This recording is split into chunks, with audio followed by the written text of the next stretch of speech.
Hey guys, welcome to my channel. My name is Sallow, and if you have been here before, then welcome back. Today we're going to be talking about season 3 of Vanderpump Rules. Now, if you saw my last two videos, particularly my video on season 2, and you watched it all the way through and you made it to the end, you will know that at the end I said that season 3 would probably be coming out in like 3 weeks, which did not happen.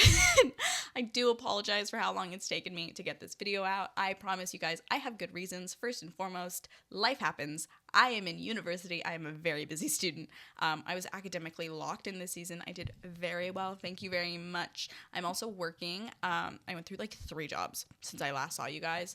And I also have a social life. I'm single now, so that's a new development.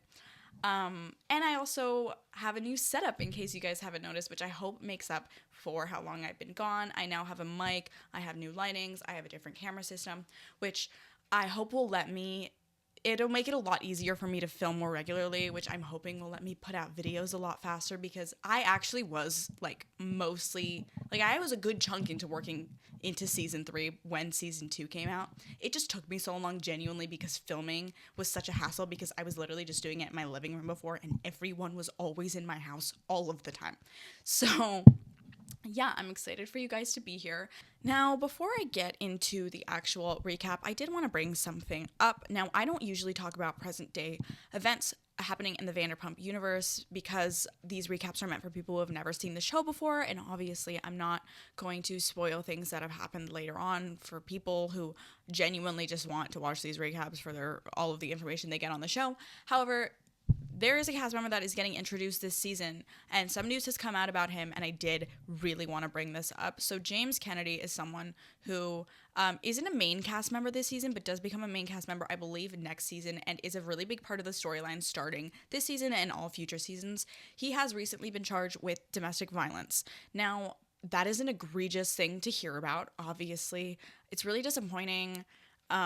And my heart goes out to all of those who were involved. I do believe he posted bail.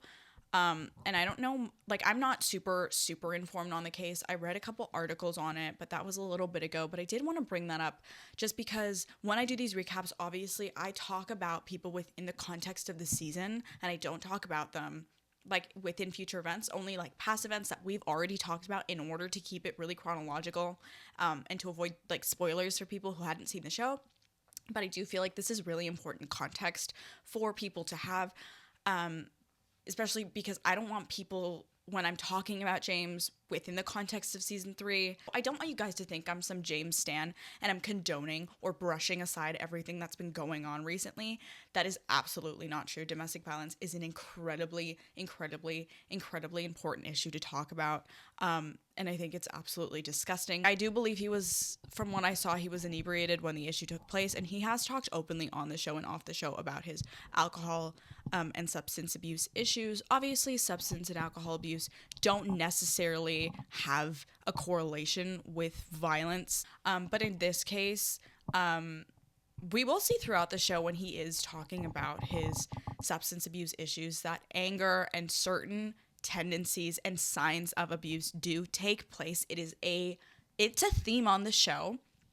So I just wanted to bring that up to make sure you guys don't think I'm condoning any of those actions. I just want to keep you guys as informed as possible. I'm not an expert on any of this. And there are a lot of themes of emotional abuse and even some incidents of obviously physical violence that we saw last season and we will see in future seasons on this show. I've talked about it before. The men tend to be really trashy. Some of the women also kind of suck on this show.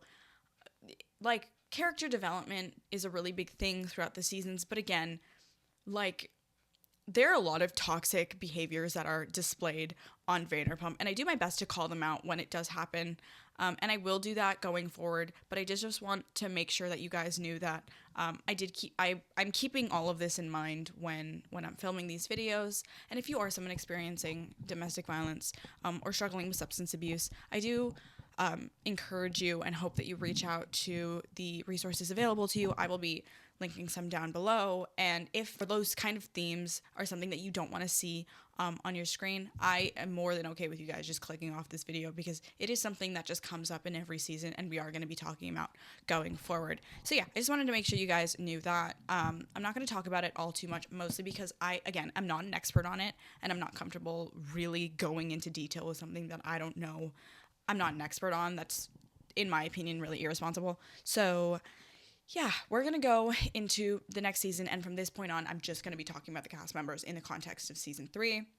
If you guys want to know more information, I encourage you guys to do your own research. I am not a firsthand source. I'm a historian. I would never tell you guys that I'm, like, you guys should just listen to what I say, because I don't know all that much about it. But yeah, I just wanted to give you guys some of that information, make sure you guys knew that I was absolutely not condoning any of those kind of actions, and frankly, I've never liked James or most of the men on this show. So yeah, anyways, we're gonna get into season 3 now. I know that was a really long intro, but I needed to say it.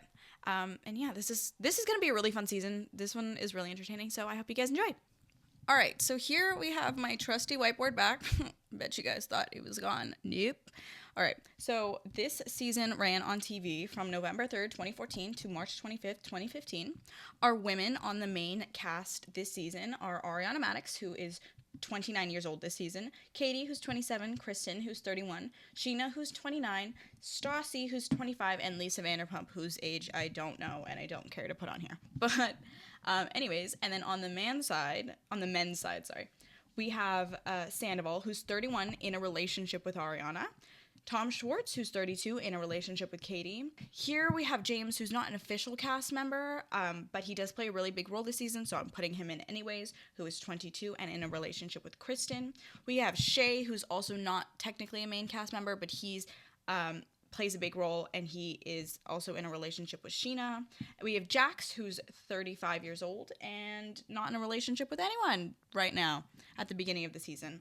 Now, Stassi at the beginning of the season is in New York with her new boyfriend, but we are going to see her pop up later on. She does become a little more aloof and won't be as present this season as she was in the previous 2, but it's all right. We're still going to have fun with her. So yeah. So episode 1 of season 3 is titled Insta-Fight. We start off with the season kind of catching up on everyone and where they've been since we finished off the last season. We start off with Jax, who says he has worked on himself since last season and he's trying his best to become a much better person.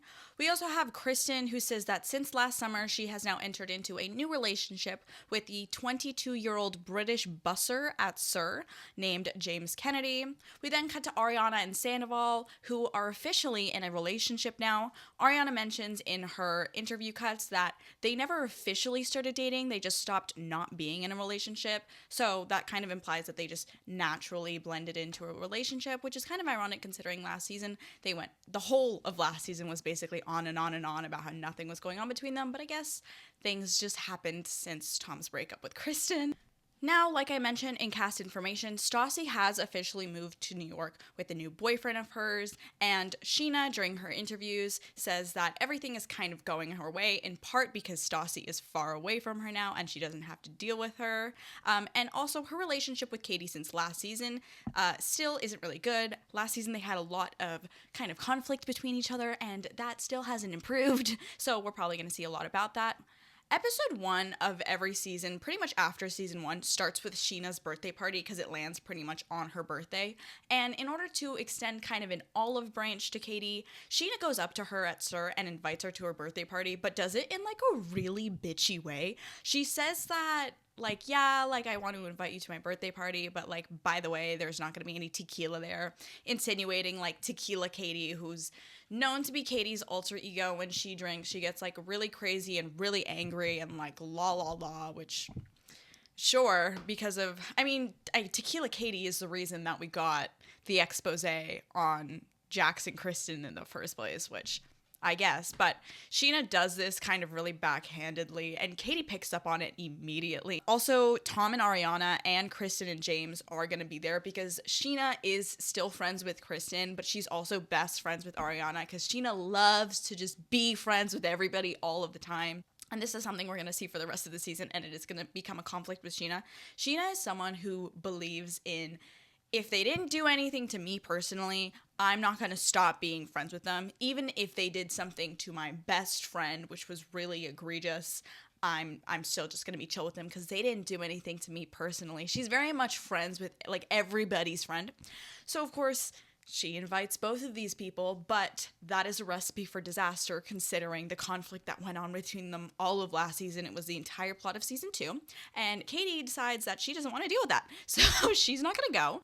We see Lisa Vanderpump, who mentions that she's decided to open up a new restaurant in West Hollywood, really close to SUR, called Pump.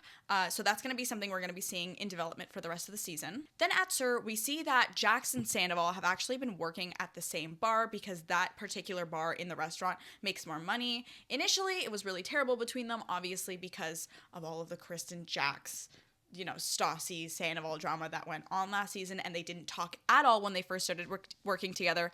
But after a couple months, they kind of just were talking, and they easily fell back into their friendship, and now they're just best buddies again. I find this really, really hilarious because I genuinely don't understand how you can go from, like, your best friend sleeping with your girlfriend, and then just in a couple months from like working together, you're back to being best buds. I know that like a lot of guys like to say that like, oh, we don't hold grudges, we know how to let go, but like personally, I could never. That's nuts. But I mean, since it does, I understand like doing it for the money, like tolerating each other, but like they literally like, oh, we're back to being best buddies, we're best friends again, which I mean, good for you, but like I find that ridiculous. In Jax's interview, he says that he thinks that he indirectly did Tom a favor, like by sleeping with Kristen, because he's way happier with Ariana. Again, just Jax being Jax. We kind of immediately jump into having some drama in Ariana and Sandoval's relationship, and lo and behold, Kristen is involved. She apparently has some information that Sandoval cheated with Ariana on a Miami trip that he had taken not too long before, which we're gonna explore later on in the episode. We cut to Schwartz being hired as a bartender at Pump, the new restaurant that Lisa Vanderpump is opening up. Now, I think it was implied last season or at some point, I can't remember, that he did have some experience bartending, so this isn't just out of the blue, but he wasn't hired at SUR, mostly because of the drama that was going on with Sheena and Katie, I think. Maybe it has something to do with that. I don't know, but he had experience bartending before, so Lisa decides to give him a chance at the new restaurant she's opening up. We hear then that apparently Stassi is also moving back to town because her boyfriend got a job in LA, and since they live together, she's just moving back. Lisa makes it clear that she's not happy about the way that Stassi kind of up and left without a phone call. We kind of get more information on how Stassi's departure from working at SUR kind of turned out. Apparently she just like literally came in, left her uniform, didn't say anything to anyone, and then just up and left, which it was insinuated in previous seasons that she had kind of a friendship relationship with Lisa Vanderpump, so she was really not happy about that. We leave SUR and we see Kristen, James, Sheena, and Shay go for drinks where they talk about this Miami girl that apparently Sandoval had cheated on Ariana with. This girl supposedly told Kristen that she had slept with Sandoval, but apparently, God, this is absurd. Apparently, during their night together, she had told Sandoval, the Miami girl had told Sandoval that she was currently on her period, and Sandoval had made her prove that she was menstruating and then slept with her anyways, and also said that him and Ariana had broken up 3 weeks before Miami. Now, this is never confirmed to be true or to not be true, but still, ladies, if this ever happens to you, leave. I need you to get up and leave and then call him an asshole. So yeah, that is apparently what happened. According to Kristen, which is according to what the girl supposedly told her, because we don't hear this come directly from that girl's mouth ever, but this is what Kristen is telling Sheena and Shay. Kristen also basically says and tells Sheena that if this was anybody else, she really wouldn't care because it would be none of her business. But since Ariana screwed her over, she's getting all involved and she wants to like expose this, which upsets Sheena because this means that Sheena also has to break the news to Ariana, and Ariana is her best friend. Again, putting Sheena right in the middle, and she gets really upset about this, even though she put herself right in the middle. So we leave the restaurant scene and we cut to Jax, I believe the next day at Sir, and we get a little bit more information about what that man has been up to since the last season ended. He says that he has a deviated septum and he is planning on getting a nose job to correct it or fix it. We also get a little bit more information on his dating life because that man does not know how to be single. So apparently he's dating these two girls named Carmen and Tiffany. Both of them at the same time, who are supposedly fully aware of each other. They both know about each other. So he's like, guys, I'm not lying to anyone. I'm not lying to anyone. I'm dating two people at once. I'm letting them both know that I'm, with another person, and they're supposedly both fine with it. So yeah, Jax is all about telling the truth this season. Great. So for the first time this season, we do get to see Stassi in person. She moved back to LA because of her boyfriend's new job, and she goes to see Lisa at Pump, and it doesn't end up being a very positive interaction. Lisa basically immediately tells her off because she didn't hear from Stassi at all, and in her interview bite, Stassi says that nobody has grown at all since last season and from the events, and she talks about the whole Kristen situation and says how Kristen's whole self-destructive thing was fun at 19, but now at her age, it's a no. She also mentioned that she doesn't have a job now that she's back in LA, which will be a problem for her considering, she needs to pay rent. We cut to Sheena going to talk to Ariana about the whole Miami girl thing, and Ariana kind of immediately dismisses it. She says that she's already talked to Tom about the whole situation and that there's no actual foundation in that, and that she believes Tom when he says that nothing happens and that Christian's just doing this to hurt her. Finally, we get to the end event of the episode, which is Sheena's birthday party, and Schwartz shows up even though Katie refused to come. Again, both Katie and Schwartz were invited, but Katie said no because 1, all of the drama, and 2, the way Sheena invited her was really backhanded. Jax ends up showing up with Carmen, and she actually gets along really well with people, which people are pretty shocked at, and everyone's like, why are you with Jax? Because she's actually a really cool girl, and Jax tends to be a really bad boyfriend, so everyone's like, you kind of really deserve better, girl. Sheena pulls Sandoval aside to talk about the whole Miami girl situation, and he denies it again, and actually ends up showing Sheena a picture of him fully passed out in his clothes the night he was in Miami, kind of confirming to Sheena that he 100% did not sleep with this Miami girl, and Kristen's just spreading things around to ruin his happiness with Ariana. While Sheena's birthday party is going on, Stassi, Katie, and Christina, another server at Sir, end up going out for drinks, and another girl whose name I can't remember.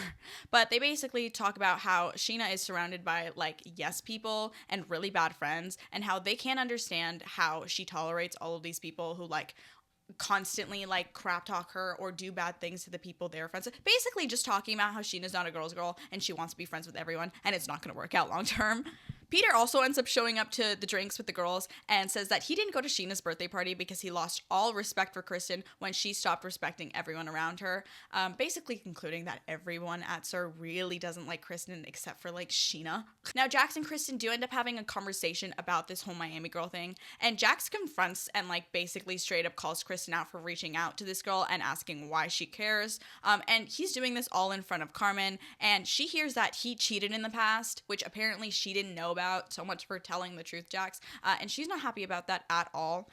Jax basically tells Kristen that she's just obsessed with Sandoval and she doesn't actually care about James, who's the new guy that she's in a relationship with. Now, this whole conversation with Jax and Kristen is happening at Sheena's party and people are starting to listen in. Sandoval ends up hearing about it and wants to pull Kristen aside, but then James, her boyfriend, who's also at this party, ends up intervening, gets really hostile immediately with Tom, and things start to escalate really quickly.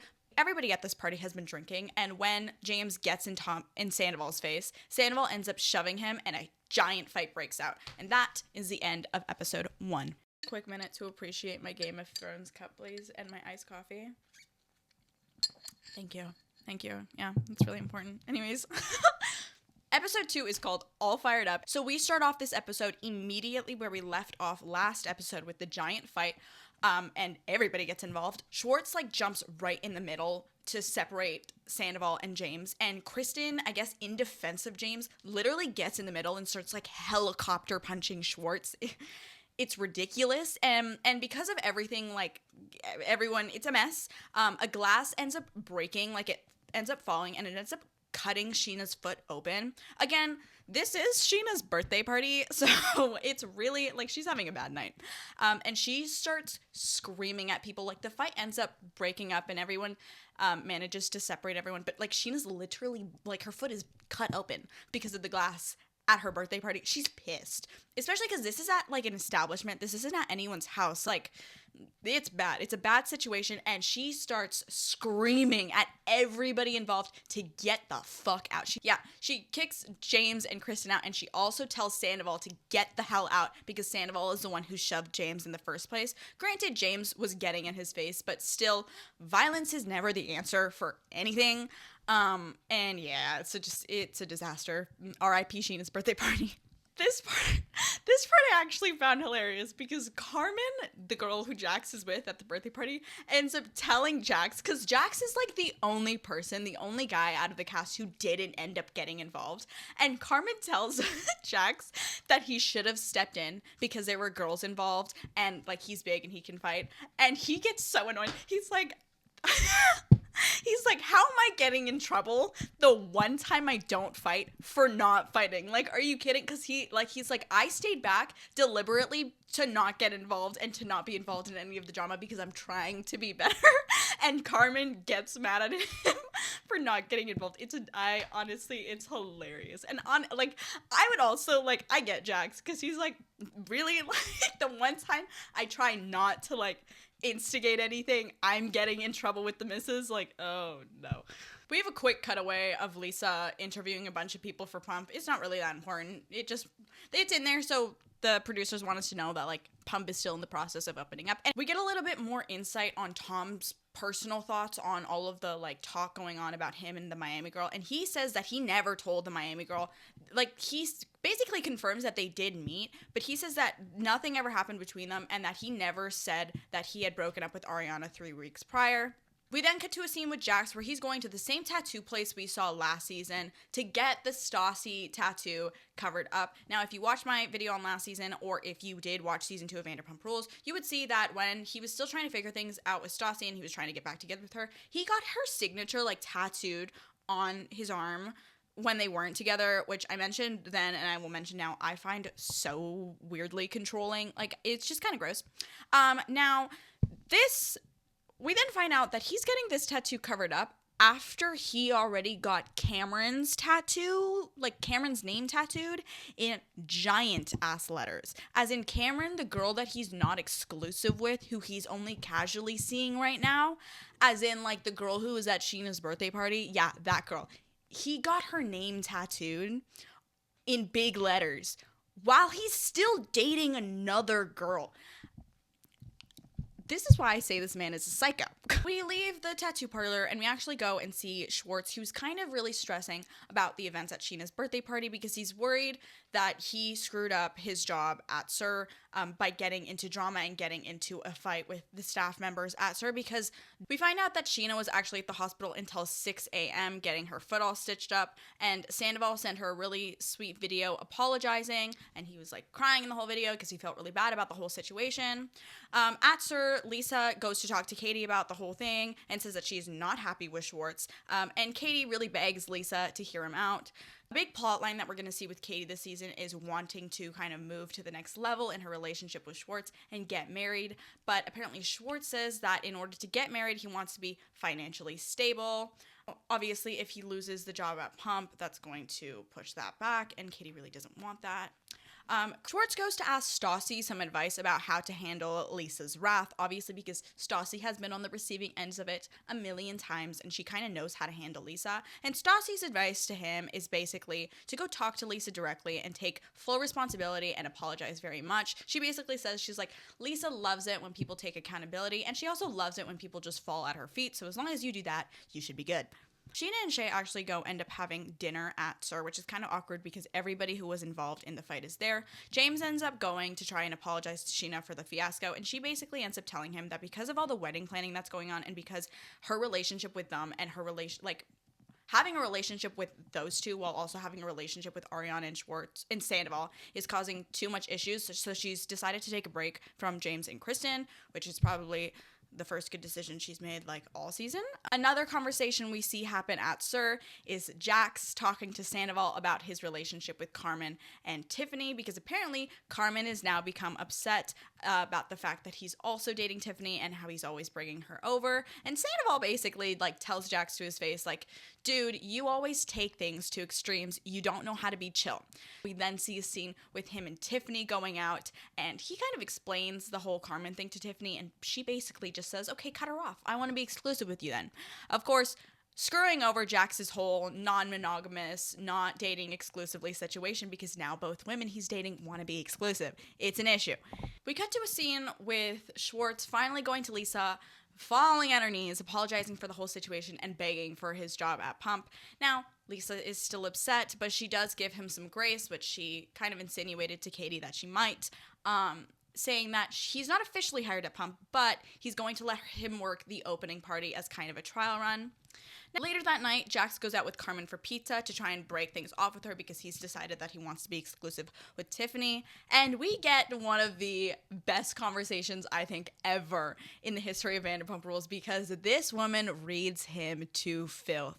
Carmen calls him out for being completely unfocused at 35 and that he needs to grow the fuck up and that she doesn't like him. Like, she's like, after this, I don't want to speak to you again. And he's like, why? And she's like, because I don't like you. It's on it. Like, I'm going to try and insert a clip here because it is amazing. Because after this, like, I don't want to see you again. Why? Because I don't like you.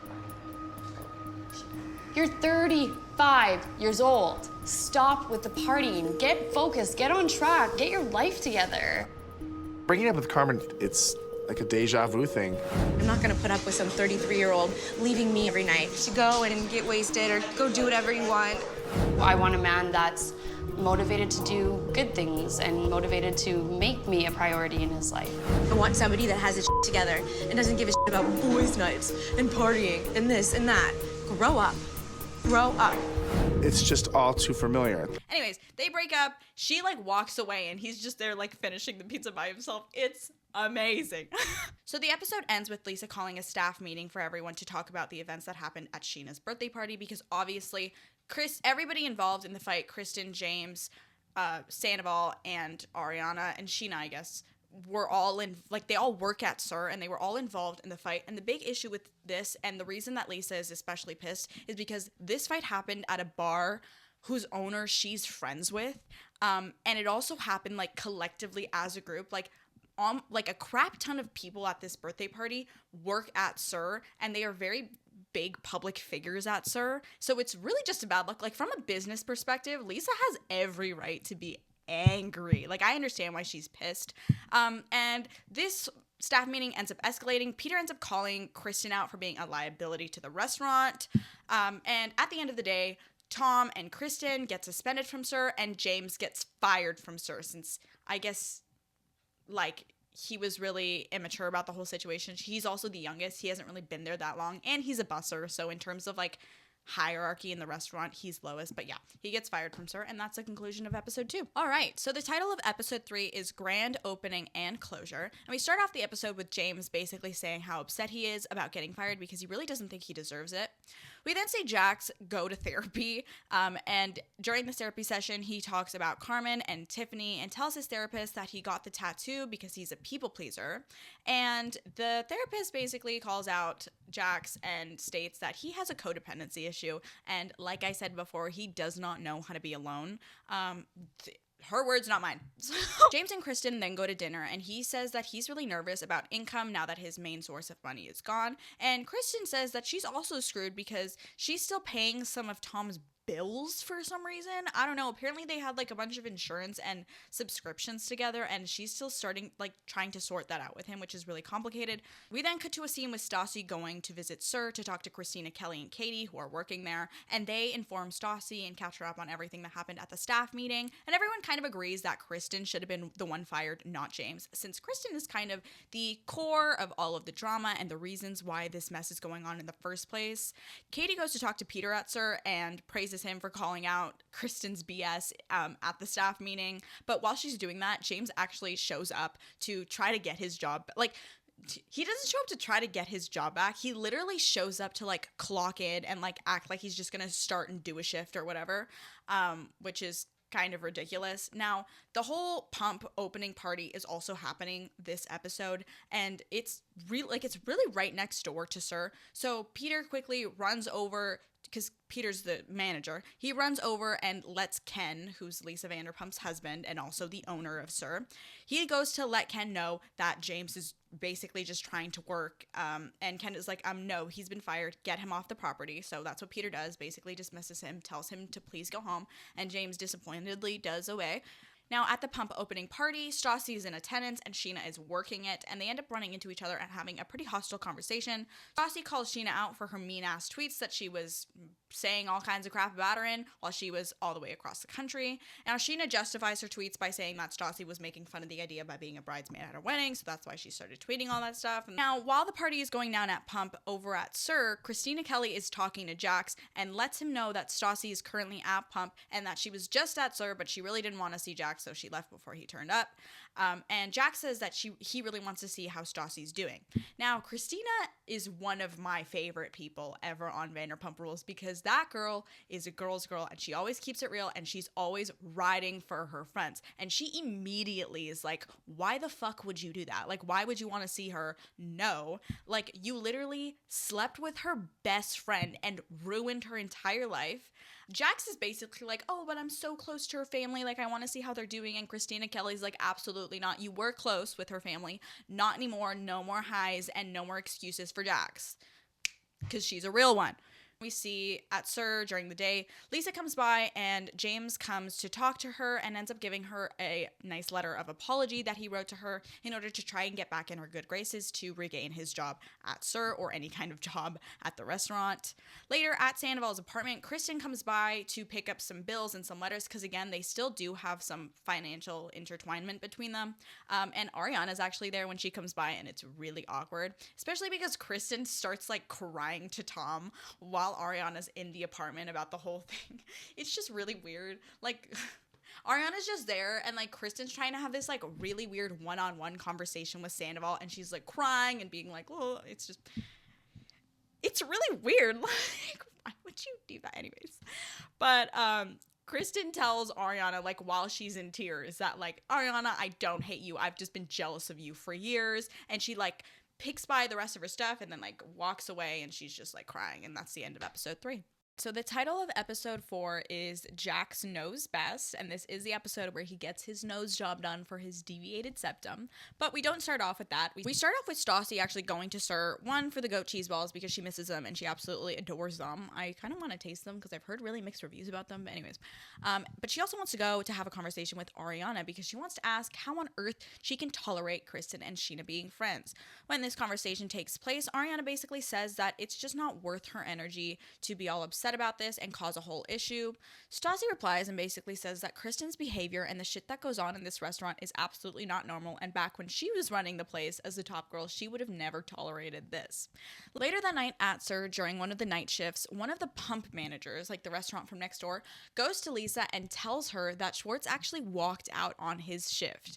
Now, Lisa hears this and is ready to wring his neck because not only is this completely irresponsible of anyone working at any restaurant, but it's also Schwartz, who she has given so many opportunities to, even recently with this job. Like, she already gave him a second chance with this job after everything that went down at Sheena's birthday party, and now he's screwing this up for her again. We then cut to Katie going back to her apartment where Schwartz is waiting for her, and Katie gets really mad at Schwartz for not being able to commit to even one shift at a job and says that he just picks and chooses when to work. And Schwartz says, like, he basically throws himself a pity party and he's like, yeah, I feel like a schmuck and all this stuff. And Katie's like, yeah, get your shit together because, like, you can't commit to one thing, which I cannot stand people like that. Ugh. We get a short scene of Jax going under anesthesia to get his nose job done, and yeah, we see him pre and post surgery and it looks fine, and the doctor says that everything goes well, which is good. The next day, Katie and Stassi go to lunch and talk about how Schwartz needs to get his shit together and how upset and frustrated she is about the fact that he couldn't even complete one shift at his job. They also make plans for Stassi to go to an OK magazine party that she was invited to because Jax wasn't going to be there, so it's fine for Stassi to go because she won't have to see him and confront him. While Jax is recovering back at his house, Lisa goes to visit him to check on him. Schwartz is actually with Peter in Jax's apartment when Lisa comes by, and he's absolutely shitting himself in fear because this is the first time that he's seeing her after he walked out on his shift. So, yep. Later that night at Sir, James comes by again to beg for his job back, and Lisa finally gives in and gives it to him, and he becomes a busser back at Sir.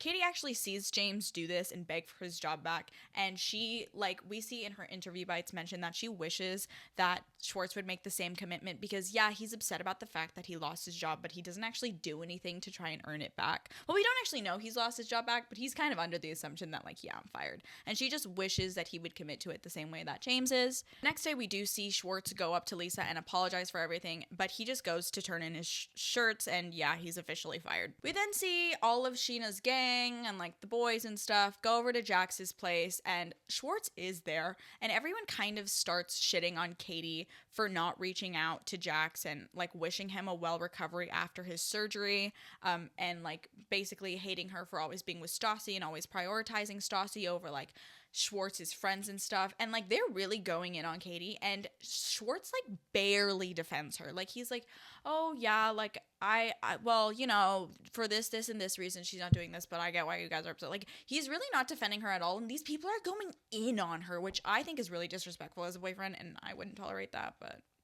it's Schwartz, so like what do you expect? We then finally get to the OK Magazine party that was mentioned earlier on in the episode, and we have two separate tables. So at one table, we have Sandoval, Ariana, Sheena, and Shay. And then at the other table, we have Katie, Schwartz, Peter, and Stassi. And neither of them are acknowledging each other, right? So Sheena talks to Sandoval and says that she told James and Kristen they could come, and then James and Kristen show up and sit at Sheena's table with Ariana and Sandoval, and it's all really awkward because none of them like each other, and nobody has any idea why Sheena invited them or thought it was a good idea to do that. Anyways, at Stassi's table, they're playing high card cut, and Stassi ends up pulling the lowest and lower, which basically, if you guys don't know how to play that game, it's kind of confusing, and I don't really know either. But the gist of it is that because she picked like the lowest card, she has to do like a dare, and they dare her to go and sit at the other table with Kristen and James and Sandoval and Ariana and Sheena, none of whom she like really likes, to go over there and like talk to them for 5 minutes. And so she goes over to the table to complete her dare, and then the first thing Kristen asks Stassi is about like Jax, which is really weird, but oddly enough the conversation does go civilly. So Stassi goes back to her own table, but of course Sheena can't leave well enough alone, and she decides to like go over with Kristen, Ariana, and like Sandoval and go to their table. And once they go over, Stassi like looks at them all, and she's like, how on earth do you guys tolerate being friends or like hanging around each other? And Kristen is like, oh, we are friends, but then Ariana's like, absolutely not, we're not friends, and says that Sandoval needs to stop entertaining Kristen's idea that they are like civil now, because it's just not true. And Stassi's like, this is so weird. And then they all like they all like disperse, but then Sheena's kind of like, oh, this is so complicated, I'm always in the middle. And then Stassi tells Sheena what we've all been thinking, that you can't be whining about the issues of being friends with Kristen because you chose to do that, and you know Kristen's history with your best friend, and you have no loyalty to her. And basically a fight breaks out, and Stassi leaves. And then in her interview bites, which is the last scene we get in the episode, she basically says that taking a step back and going to New York with her boyfriend has made her realize that this behavior isn't normal and that everybody is awful, and she wants no part of it, which I agree with. All right, so the title of episode 5 is In the Doghouse, and we start off with Schwartz actually going puppy shopping with Ariana and Sandoval in order to buy himself time because Katie really wants him to propose, but he feels like getting a puppy instead is a good enough show of commitment to like subdue Katie in the meantime, which is just really stupid to me. Like, if you're really that stressed about proposing, don't propose. Like, this is okay, we're going to see this a lot this season. A big theme and a storyline that's going to go on for the rest of the season is basically Katie being like, I want him to propose. Like, I want him to be ready to propose, which I feel like is so sad. Like, I feel like I want someone to want to propose to me. I wouldn't want to have to push and push and push for somebody to propose to me, but that's what Katie's doing, and Schwartz thinks that to buy himself time, he's just gonna get a dog instead, which, okay, for sure, that's a good financial decision. We see Stassi and Lisa at SUR, and Lisa actually proposes that Stassi styles her for a cover of a photo shoot, which is good because Stassi really doesn't have anything going on right now, and she wants to kind of really get into like the styling industry, and this is a good opportunity for some like networking and like good for her resume and stuff.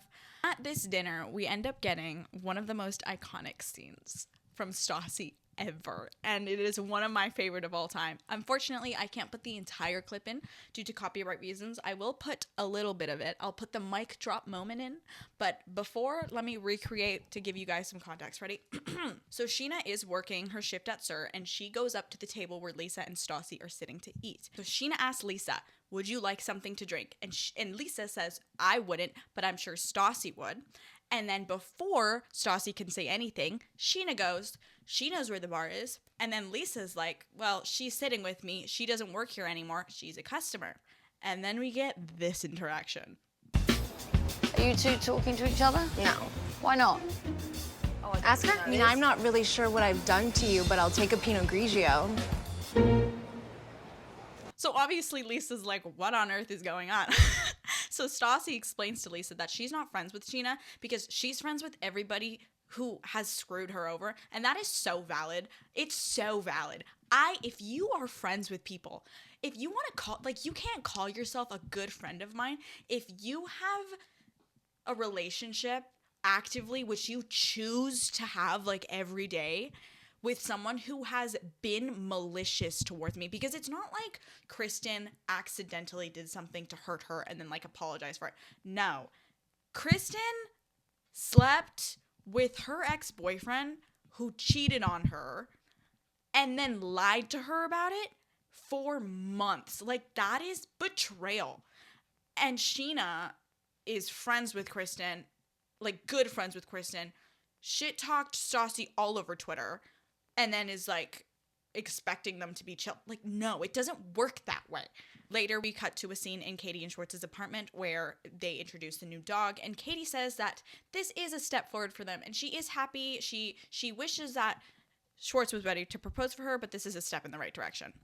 Later at SUR, Kristen is officially off suspension and James is back working, so all of the gang is kind of back into the normal swing of things. Jax is also back from his no job, and Katie ends up getting into a conversation with him and asks how he's doing after the whole nose job, which leads to Jax getting upset because she didn't reach out to him during his recovery time. Like, this is the first time she's ever saying anything about the nose job, and he makes jabs at her for being Stassi's puppet, which is an ongoing conversation that everyone loves to say, like, oh, Katie just follows Stassi around everywhere, and says that Katie's only reaching out to him for Schwartz's sake. And in his interview bites, Jax openly says that he thinks that Schwartz and Katie's relationship is a giant scam and he doesn't respect it. Then we cut to Kristen at SUR, who actually goes to serve Lisa's table, and Lisa says that she gets 0 more chances. She's not going to tolerate any more drama or bullshit from Kristen, and that if it happens again, she's done. Jax ends up then going and talking to Sheena about the conversation he just had with Katie, and this then leads to them discussing a rumor that's been going around, apparently, that 2 weeks earlier at a club, Katie ended up getting motorboated by a guy who wasn't Schwartz. Kristen then walks up to the conversation, and Jax brings up this cheating rumor, and they all basically agree that they're going to confront Katie about it. We then cut to the next day over at Lisa's house at Villa Rosa, her gorgeous mansion of a house that I dream of one day having. We see Stassi styling Lisa for the magazine, and also Jiggy, her dog, who's the cutest little thing ever. I'm pretty sure he's passed away since now, R.I.P. Jiggy. But he's always dressed up in little cute outfits because he needs to be warm, because I'm pretty sure he had alopecia. So he's always like dressed up. I love seeing that dog on screen. I just had to put that in there because, like, that's adorable. Just a little Pomeranian in like a little suit. Anyways, so a bunch of people end up going over for a rooftop pool party, and Schwartz isn't there specifically because Katie said that Sheena's gonna be there, so like he can't go because she doesn't like Sheena at the moment. And Sheena in her interview bite says that she doesn't think it's fair that Schwartz can't come because he should be able to hang out with his friends independently of Katie, which okay, the premise of that, yes, you should be able to hang out with your own friends aside from your partner, and you should be able to have your own life and relationships outside of them. But like, Sheena has been a bitch to Katie. Like, they don't get along. And to be fair, Katie has also been a bitch to Sheena. They don't get along. So Schwartz should be in support of his girlfriend. Like, I don't know. I don't think it's that controversial. Like, I don't think it's that weird that Katie's like, could you not go hang out with the people that hate me as my boyfriend? Like, hello. Later, over at Schwartz's apartment, the boys are still trying to convince him to break up with Katie. Because, again, it's turned into a whole issue about, like, Schwartz doesn't have any independency outside of Katie. Like, Katie's holding him back for all of this stuff. He's not letting him, like, be him or whatever. Which I feel like this conversation can be fair in certain contexts. If you're genuinely, like, if your partner's being controlling and being mean to you and not letting you do certain things for, like, out of nowhere, like, if your partner's just not letting you hang out with your friends because they only want to spend time with you or la la la la, then I feel like this kind of conversation is valid. But Schwartz himself literally says, like, no, things between me and Katie are good. I'm not going to start up a bunch of drama.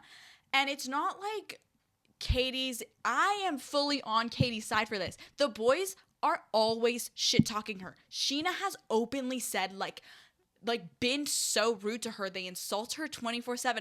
Why would she want Schwartz to be friends with them? Like, what? And for good reason. Now they're trying to talk him into breaking up with her. I don't know. I think it's just ridiculous.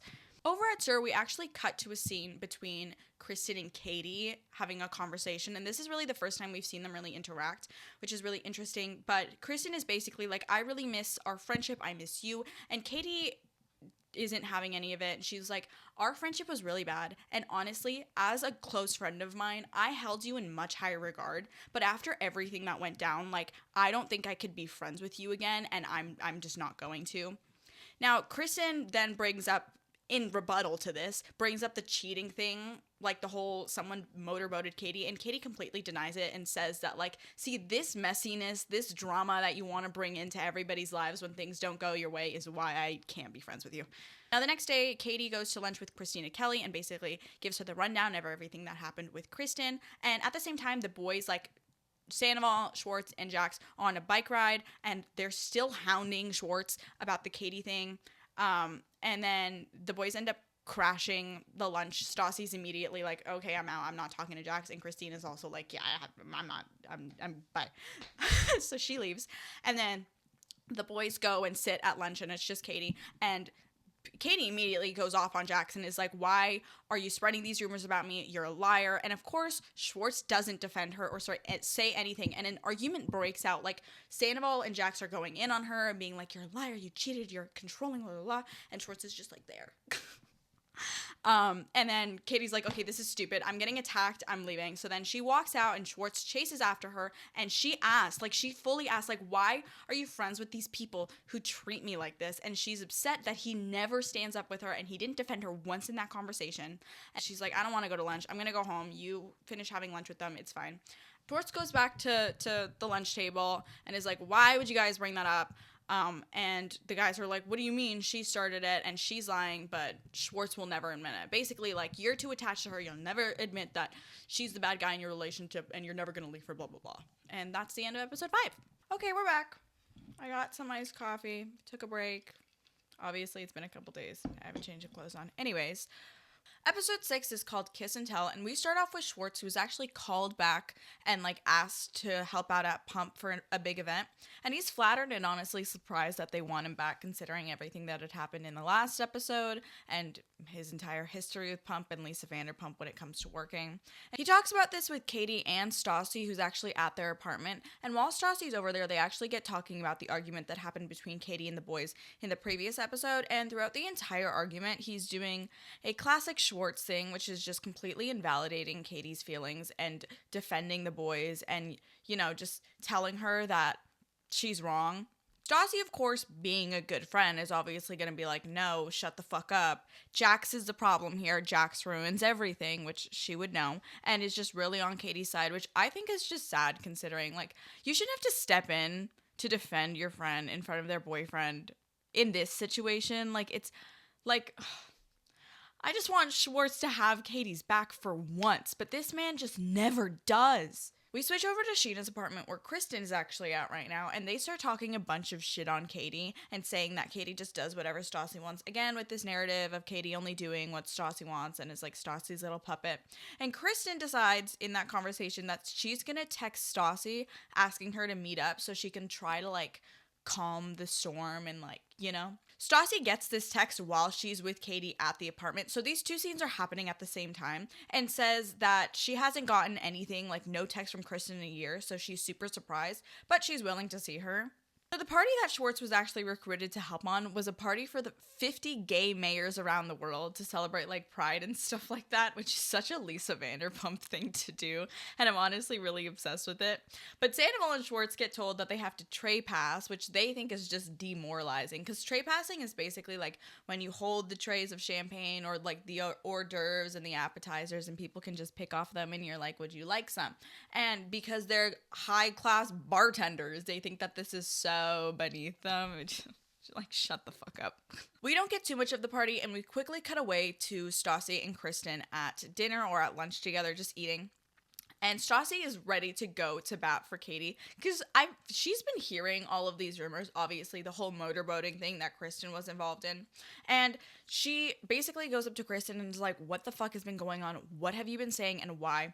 Kristen tells Stassi that she knows for a fact that Schwartz cheated on Katie twice.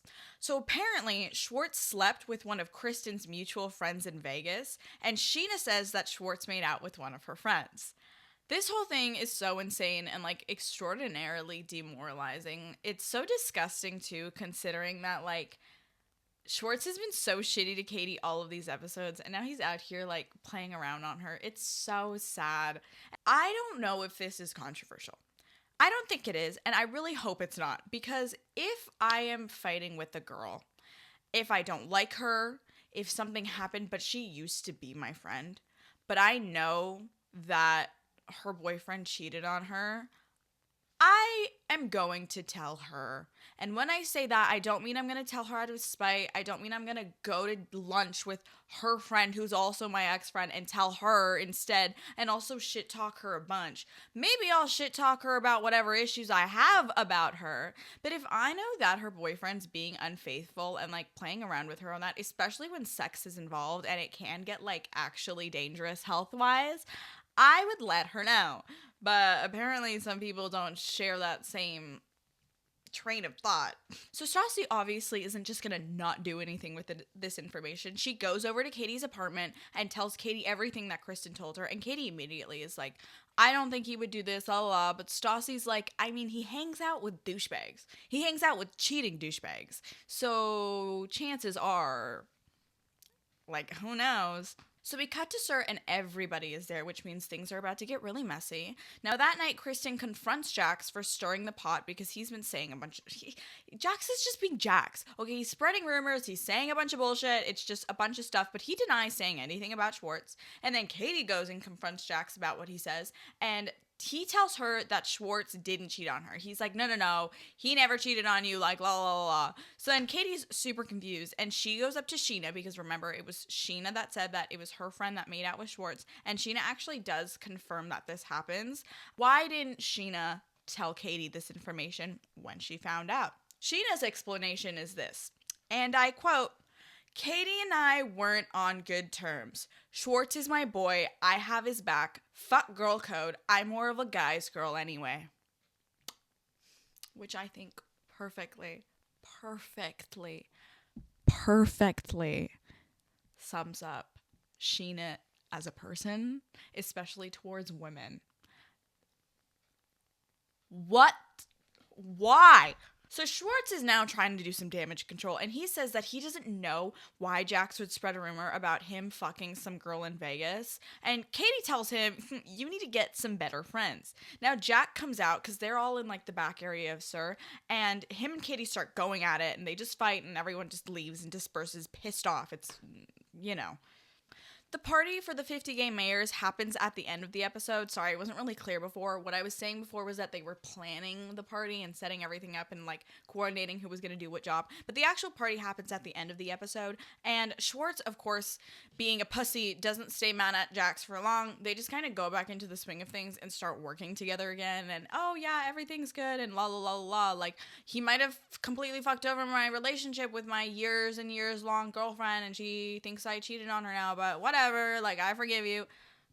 So the very last scene we get of this episode is Katie and Christina over at Stassi's apartment, and the three of them are talking about how Katie needs, you know, either a new boyfriend or her boyfriend needs to get new friends, and how she needs to stand up for herself.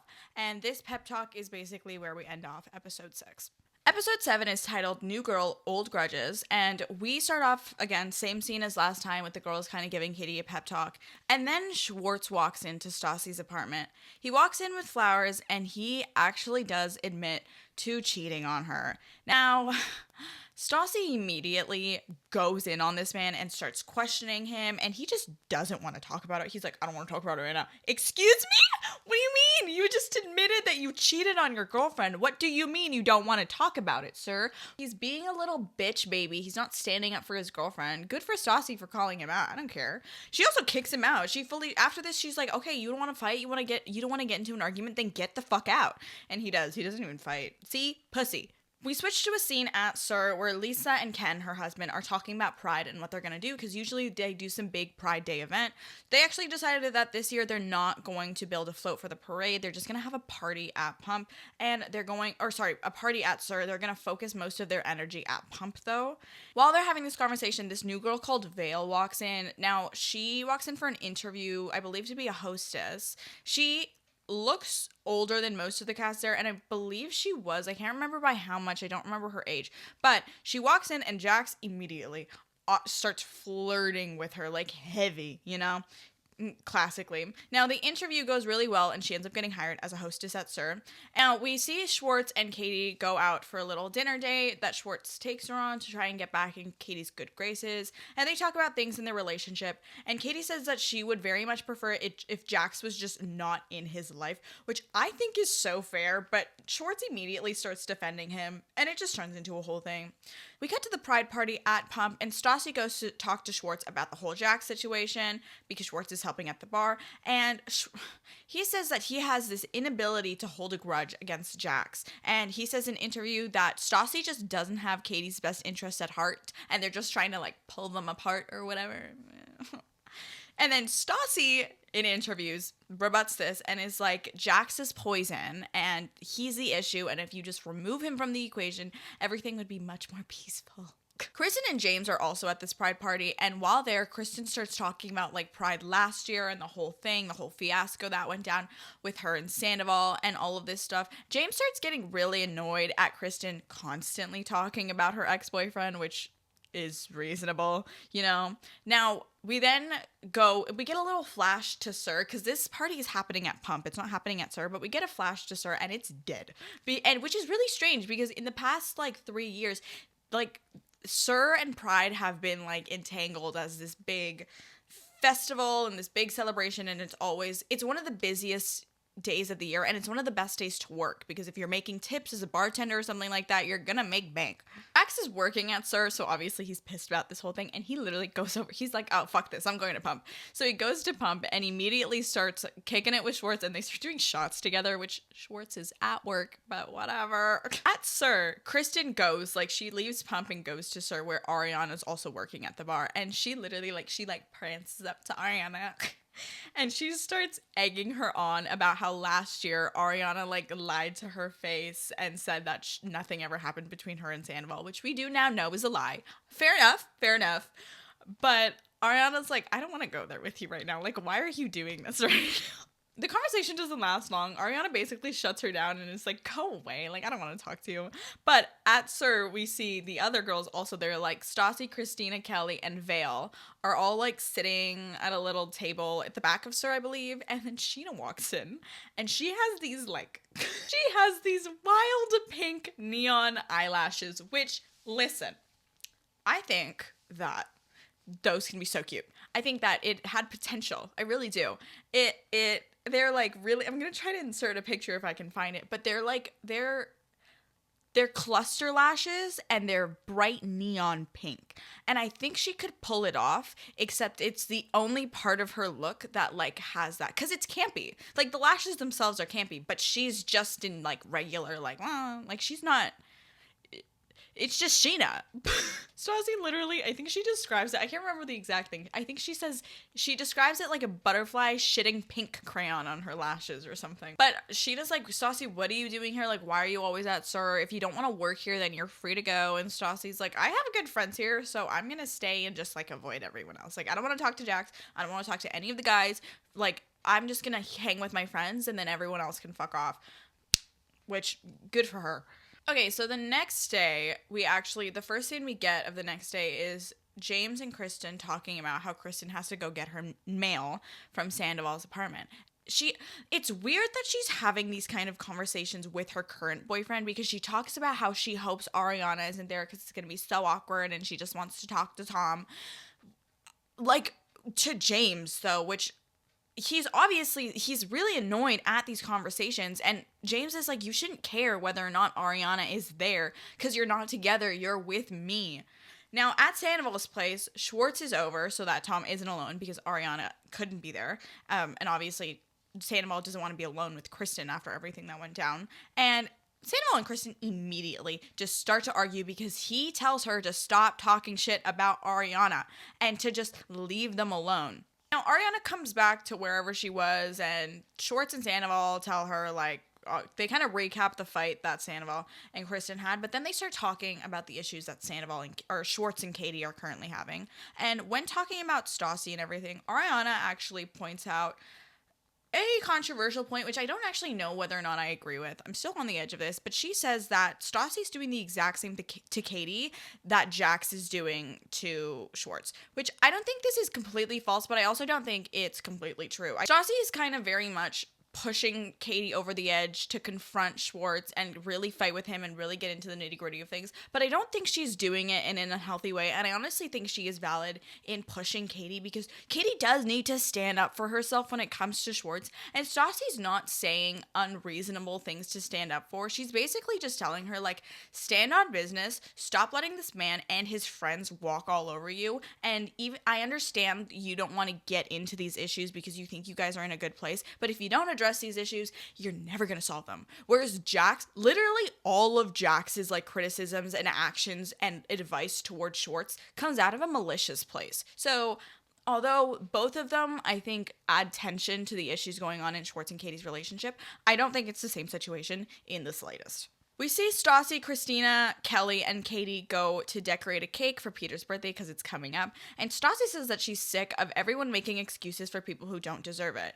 Now, Katie, in this conversation, brings up the fact that she's really sick of fighting with Schwartz, and she's just going to let Schwartz do his own thing with Jax, and she's not going to push it anymore, which Stassi just doesn't want to hear. But Katie points out, she's like, this isn't black and white, it's my relationship, and it's way more complicated than just, like, telling him to cut some people out. The last scene of the episode is Stassi going over to Katie's house and really laying it into Schwartz for not protecting Katie and says that Jax treats Katie terribly, but Schwartz like disagrees with her and says that Jax isn't the issue and that Stassi needs to let it go. Episode 8 is called Mind the Jax, and we started off with Jax, who's talking to Lisa Vanderpump because she pulled him aside to kind of talk about Vale because she noticed that Vale, the new hostess that just got hired, has been grabbing Jax's attention and basically tells him to like keep it in his pants. She's like, please don't go for her, like leave her alone.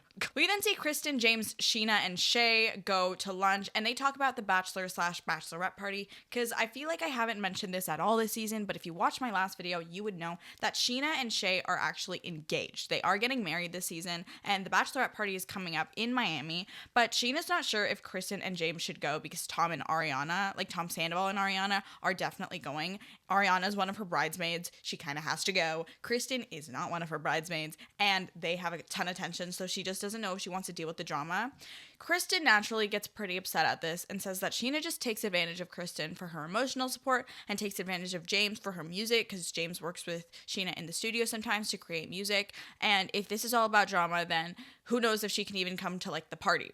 Now, Sheena says that if you guys want, you can come to the party, but she kind of really doesn't want them there. And then Kristen and James kind of just invite themselves. Like, they both say, they're like, oh yeah, we could totally go, no problem. And then they decide to go. We cut to a scene with Stassi, Katie, Christina Kelly, Vale, and Danny, another server at SUR. They all go to lunch, and Vale says that she thinks that despite all of the warnings everyone's been giving her, Jax is actually a decent guy and she wants to give him a chance. Now, everyone's like, what are you talking about? All the girls are immediately like, oh, girl, I mean, do your thing, but good luck with that. Personally, guys, I'm trying to minimize my opinion. That's a lie. I've been giving you guys my opinion this entire video. But if a group of girls were to give me a bunch of warnings about a guy, I feel like I would believe them way more than if a guy and his friends were to tell me that he's a great guy. Like, as a woman, I'm listening to the girls, especially considering that one of them is his ex-girlfriend. At SUR, we see Lisa and Katie talking, because Katie's kind of a disaster. She's, like, so stressed about everything going on with Schwartz because, like, there are a bunch of rumors going around. And remember, one of the biggest things during the season is how desperately Katie wants Schwartz to propose to her. She wants to get married to him, but Lisa pulls her aside, and they both start talking about how Jax is an asshole. Because Katie brings up, she's like, yeah, Jax is this dick. Like, he is ruining my relationship.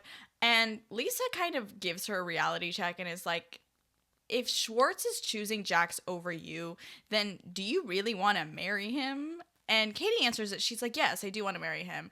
But Lisa's like, at the end of the day, you can be as upset at Jax as you want, but it is Schwartz that's the issue, and kind of tries to get it in her head. But Katie's like, no, I still want to marry him. So, I mean, it's her decision. We get a super quick flash that's really not important of, like, Sheena doing music with James, but while she's over there, she gets a call from Sandoval telling him to, like, come over because apparently Jax and Tiffany, you know Tiffany, the one of the two girls that Jax was dating at the beginning of the season, yeah, they broke up. So Sandoval's like, come over, you gotta see this, and Sheena goes. We see Schwartz and Katie at couples therapy, which is great because honestly they kind of need it. And Katie says that she loves it when Schwartz is open with her, but that he needs to defend her more. And the therapist basically tells them that they need to start a new narrative for their relationship and kind of start fresh. So yeah, that's basically what we get of that scene. Now, over at Sandoval's house, you know how he just called Sheena and was like, come over, Jax and Tiffany just broke up. So Jax tells them that him and Tiffany are trying to work things out. And then literally immediately after, calls Vale, the new hostess, and asks to grab coffee with her. And she agrees. And yeah, now he's going out with Vale 2 seconds after he is still working things out with his ex-girlfriend. I don't know. Now, while this whole thing is going on with Jax, Sheena is also at Sandoval's apartment, of course, and Sheena starts asking Sandoval why he can't just forgive James if he forgave Jax with everything that went down with Kristen. And Sandoval says it's because him and Jax have a long history. There's something to grab onto there. But James is annoying, and he's the most destructive person ever, so Sandoval just wants nothing to do with him. So the next day we see Vale and Jax go to coffee, and she is very open with him about her past and her substance abuse issues, and he says that he appreciates her honesty. But throughout the conversation, it becomes kind of glaringly obvious that she has a higher level of education that he has. He didn't know what the word cauterized mean, and she brought it up because of the nose job. And she starts kind of talking about sociology and things like that, which Jax had no idea what that even meant. Not that that's something that everybody's expected to know. People have different levels of education, which is fine, but it is a clear sign that she does have some kind of like college, university level education. And if that's something that she does like to talk about, that might be a bit of an issue. She says that despite everyone's opinions and everything, she wants to make her own decisions about him, so she's going to give him a chance. Again, her decision, to each their own. We see at SUR, James and Sandoval actually have I think it's their first like civil conversation of the season, and Sandoval talks about how Kristen is obsessed with his life and he feels bad for James because it's weird. And James is like, that's not true. But of course, the audience who have seen how James is becoming increasingly frustrated with how invested Kristen is in Sandoval and Ariana's life, it has been like he's pissed, right?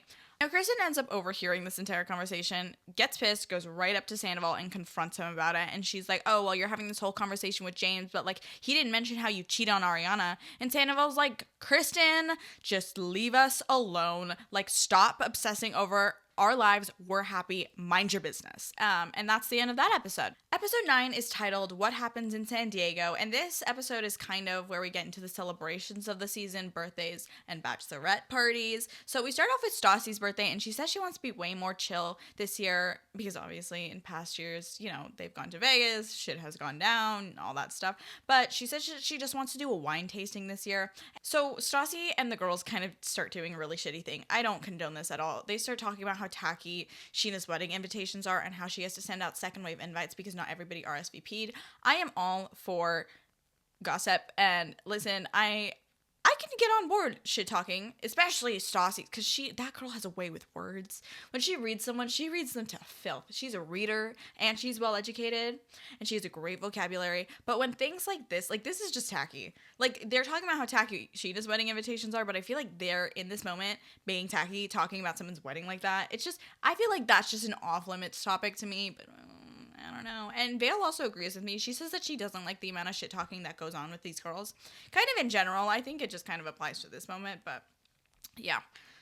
So Schwartz actually got an invite to Sheena's wedding, but Katie did not. Now, this gets brought up when Sheena goes to Lisa's house because Lisa's providing the alcohol for the wedding for free, like as a gift.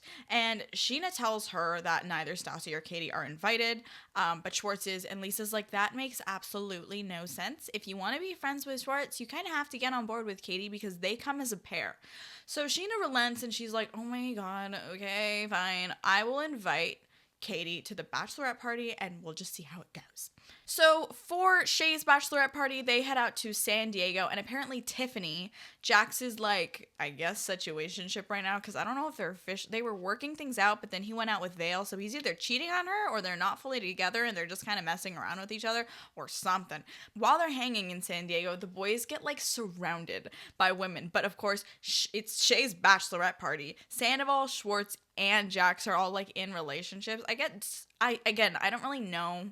I think Jax is in a relationship with Tiffany at this point.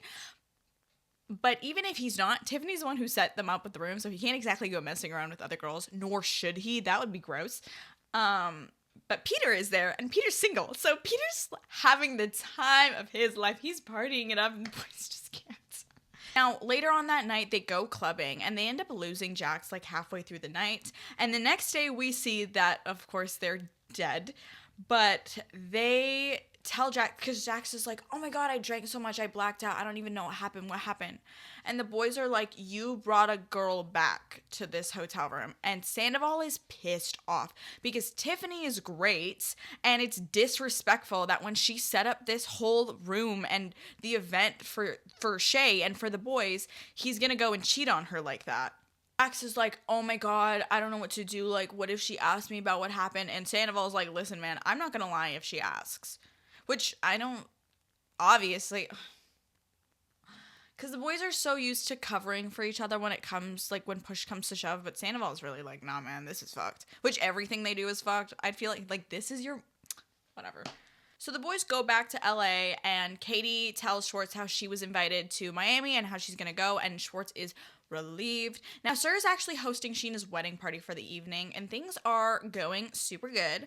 The girls now know that Jax cheated on Tiffany, and they go and talk about how gross he is. Sheena tells Kristen the whole fiasco, and Kristen is actually really happy about this because in her mind, if Jax is pissed at Sandoval for throwing him under the bus, Jax might do the same thing to Sandoval with Miami Girl and Ariana. Basically, Kristen just wants Jax to be petty, which isn't, he probably will be, so that she can like get satisfaction in seeing Tom's downfall. The boys go to lunch and Jax says, he's like, oh, I remember everything so clearly. I didn't sleep with her. I was just helping her while she was throwing up. And he calls Tiffany actually after the lunch to tell her about this. He's like, yeah, there was a girl. She was in the bathroom, but like I was just helping her throw up. It wasn't anything like that. And she hangs up the phone. She's like, you're full of shit. Like, just shut the fuck up. No. We get a really interesting scene after this, which is the last scene of the episode actually. And it's Stassi and Sheena going to lunch. And Sheena's like, again, why don't you like me that much? And Stassi says that she would never want to go out and be friends with people who fucked her over. And that Sheena was a complete bitch with all of this retweets and tweets that she was saying about her. So like, why would she want to be friends with her? And basically they just come to an agreement that they're just not meant to be friends. And that's where we end the episode. Episode 10 is called The Bachelorette Beach Party, and it's actually a shorter one, and a pretty fun one. Basically, it starts off with Jax getting stitches because he ran into a door, and we get a little bit more information about what's going on with the Bachelorette Party and the Bachelor Party for Sheena and Shay, and we come to find out that Tiffany isn't going because she has to work, but Vale is, and everybody knows that Jax wants Vale, so that's going to be a bit of, like, a source of tension during the party. Now, Ariana is really nervous to go with Kristen because Kristen ended up deciding that she was just going to go to the Bachelorette Party. She's like, no, I don't care if I cause drama. I'm just going to go, like inviting herself like she usually does. But Ariana's kind of really nervous to go because if anybody's going to fuck it up, it's going to be Kristen. They arrive to the hotel and the girls are expecting like a chill hotel room, you know, server salary. They can't afford much. And then they get in there and they see that Sheena's room is huge. It's been totally pimped out. Come to find out that Lisa actually upgraded the room for them, but didn't upgrade the room for the boys. So like the girls get this beautiful like wonderland of a bachelorette party and the boys just get this like little to themselves. Now, in LA, Pandora, Lisa's daughter, is actually acting manager while everybody is away, and she is exactly like her mom. She's just on top of things. Very much Lisa Vanderpump's daughter. Back at the bachelorette party, Kristen is, like, annoyed at Ariana and Sandoval for being so lovey-dovey and, like, PDA in front of her. And she uses this as an excuse to, like, get closer to Katie. Like, Katie sees her in distress, I guess, and is like, oh, and she's like, can you believe that? And like, she uses it to try and start something with Katie, because again, she does miss her and Katie's friendship, but Katie is still like, no. We see a conversation that Vale has with Jax, and he questions Jax about Tiffany, to where Jax admits that he did, in fact, do something with that girl in San Diego, and everybody gets so mad and annoyed because that man will not stop lying about things. Now, Jax tells Vale, he's like, everybody here has secrets, and that, like, you know, like, it's fine, like, we all make mistakes, and Vale is very much giving, like, I can fix him energy, which, good for you. I love reading books of, like, I can fix him romance novels, but in, like, real life, that's such a waste of time. Go get you someone better, please. Now, everybody's on the beach partying the next day, having the time of their lives, and we see that Jax, I hate this man, he starts texting Carmen again, and Tiffany nor Vale has any idea. So he's having a party. So the boys and girls separate for lunch so they can each have like their alone times with the bride and the groom. And the boys, during their lunch, confront Jax for lying about San Diego. And lo and behold, Kristen was right. The second Sandoval starts going in on Jax for his stuff, Sandoval immediately goes and brings up Miami. So James, who's also at the bachelor party, starts texting all of this stuff to Kristen. And Kristen, obviously, while receiving these texts, she's on her phone and people notice, right? So Kristen at the lunch is like, I need to pee. And she goes and gets up, but she leaves her phone face up on the table unlocked, right? So Kristen goes to pee, and Vale, who is sitting right next to Kristen, picks up the phone. She picks up the phone and goes into it and starts reading the text messages that she's getting from James out loud, which says that Jax cheated with Tiffany in San Diego. Now, let me clarify. The people who knew before this that Jax cheated on Tiffany were Vale and the boys when he admitted it, right? Honestly, I genuinely don't know what to think about this situation because on one hand, there is this thought that like Kristen, in order to stir up some trouble, left her phone unlocked on the table on purpose. Because who the hell goes to the bathroom, one, without their phone? Don't lie, we all do it. We all take our phone to the bathroom. Shush, okay? And two, if you're gonna leave your phone, why would you leave it unlocked when you know there are those kind of text messages coming in? But on the other hand, who the fuck is picking up someone's phone and reading their text messages? Like, I feel like there are two ways to think about this. One, either Kristen knew what she was doing and she knew the girls well enough to know that they would be snakes and look through her phone. Or, on the other hand, she just left her phone there unlocked and these girls are just snakes and read through her messages for no reason. Like, I don't know. I honestly don't know what to think about the situation because you also have to think about Kristen's person, like who she is as a person in mind, and that girl is messy. So at the very last scene we get of the episode are the boys still fighting, and Sandoval basically says like, I shouldn't have to lie for you, Jax. Like, you shouldn't be doing all of this to put me in the situation where I have to lie to you, which personally, if your friend is cheating on their partner who you admire and think are a good person, don't lie. Maybe just, do that. And that's the end of the episode. Episode 11 is titled Tears Over Miami, and everybody the next morning is hungover as fuck. Now, we get Schwartz talking about him and Katie's relationship, and they say that they're a lot happier now, but it has caused a strain on Katie and Stassi's relationship. We come to find out that Stassi's actually been ignoring Katie because she is pissed that she went to Katie's party. Now, we cut to Stassi's apartment to get a little bit more information on how she's feeling, and Christina Kelly is there, and her and Stassi talk about how Katie switched teams and how they're just really mad at it and how she's two-faced. Back in Miami, Sandoval actually meets up with an old friend of him and Jax's who would book them gigs, like modeling gigs, when they lived in Miami. This guy is on the older side, but Jax and him used to live together, and apparently there were rumors about the two of them that ended up leading to a falling out. Back in Sheena's room in Miami, the girls are playing like bridal games. I think the one they're playing is like the toilet paper one where you like wrap everyone in toilet paper and like make little bridal dresses, which is so cute. And during the whole time that they're doing this, I think it's a contest actually. They're like trying to see who can make the best dress in the least amount of time with toilet paper. Kristen keeps making digs at Ariana, and it gets really awkward because they're not subtle. Everybody goes to the pool to have a party, and Jax ends up having a conversation with Vale where he mentioned that he's a sex addict, and this officially turns Vale off. Now, this gets thrown around a bit throughout the series, actually, the whole sex addict thing. Let me be clear, being a sex addict is a real thing. It is a serious condition. It has a lot of really valid reasons to it. However, he is not a diagnosed sex addict. Not that you have to be diagnosed for things to be very real, but it's kind of clear that he's just using this as an excuse to explain why he's a fuckboy, because he's really not one. I don't know too much about sex addiction, but I do know Jax because I've been watching him enough to know that that man does not know how to be monogamous, and he's trying to win over Vale, and usually when he tries to come up with excuses about his actions and such, he brings up really dramatic things to try and get sympathy out of people. Vale sees right through him, and it really turns her off, so that's the end of that. Now, throughout the entire episode, and honestly their entire time in Miami, Kristen has been shit-talking Ariana like crazy. And on their way to dinner, Ariana and Sandoval are taking a car together, and they're late.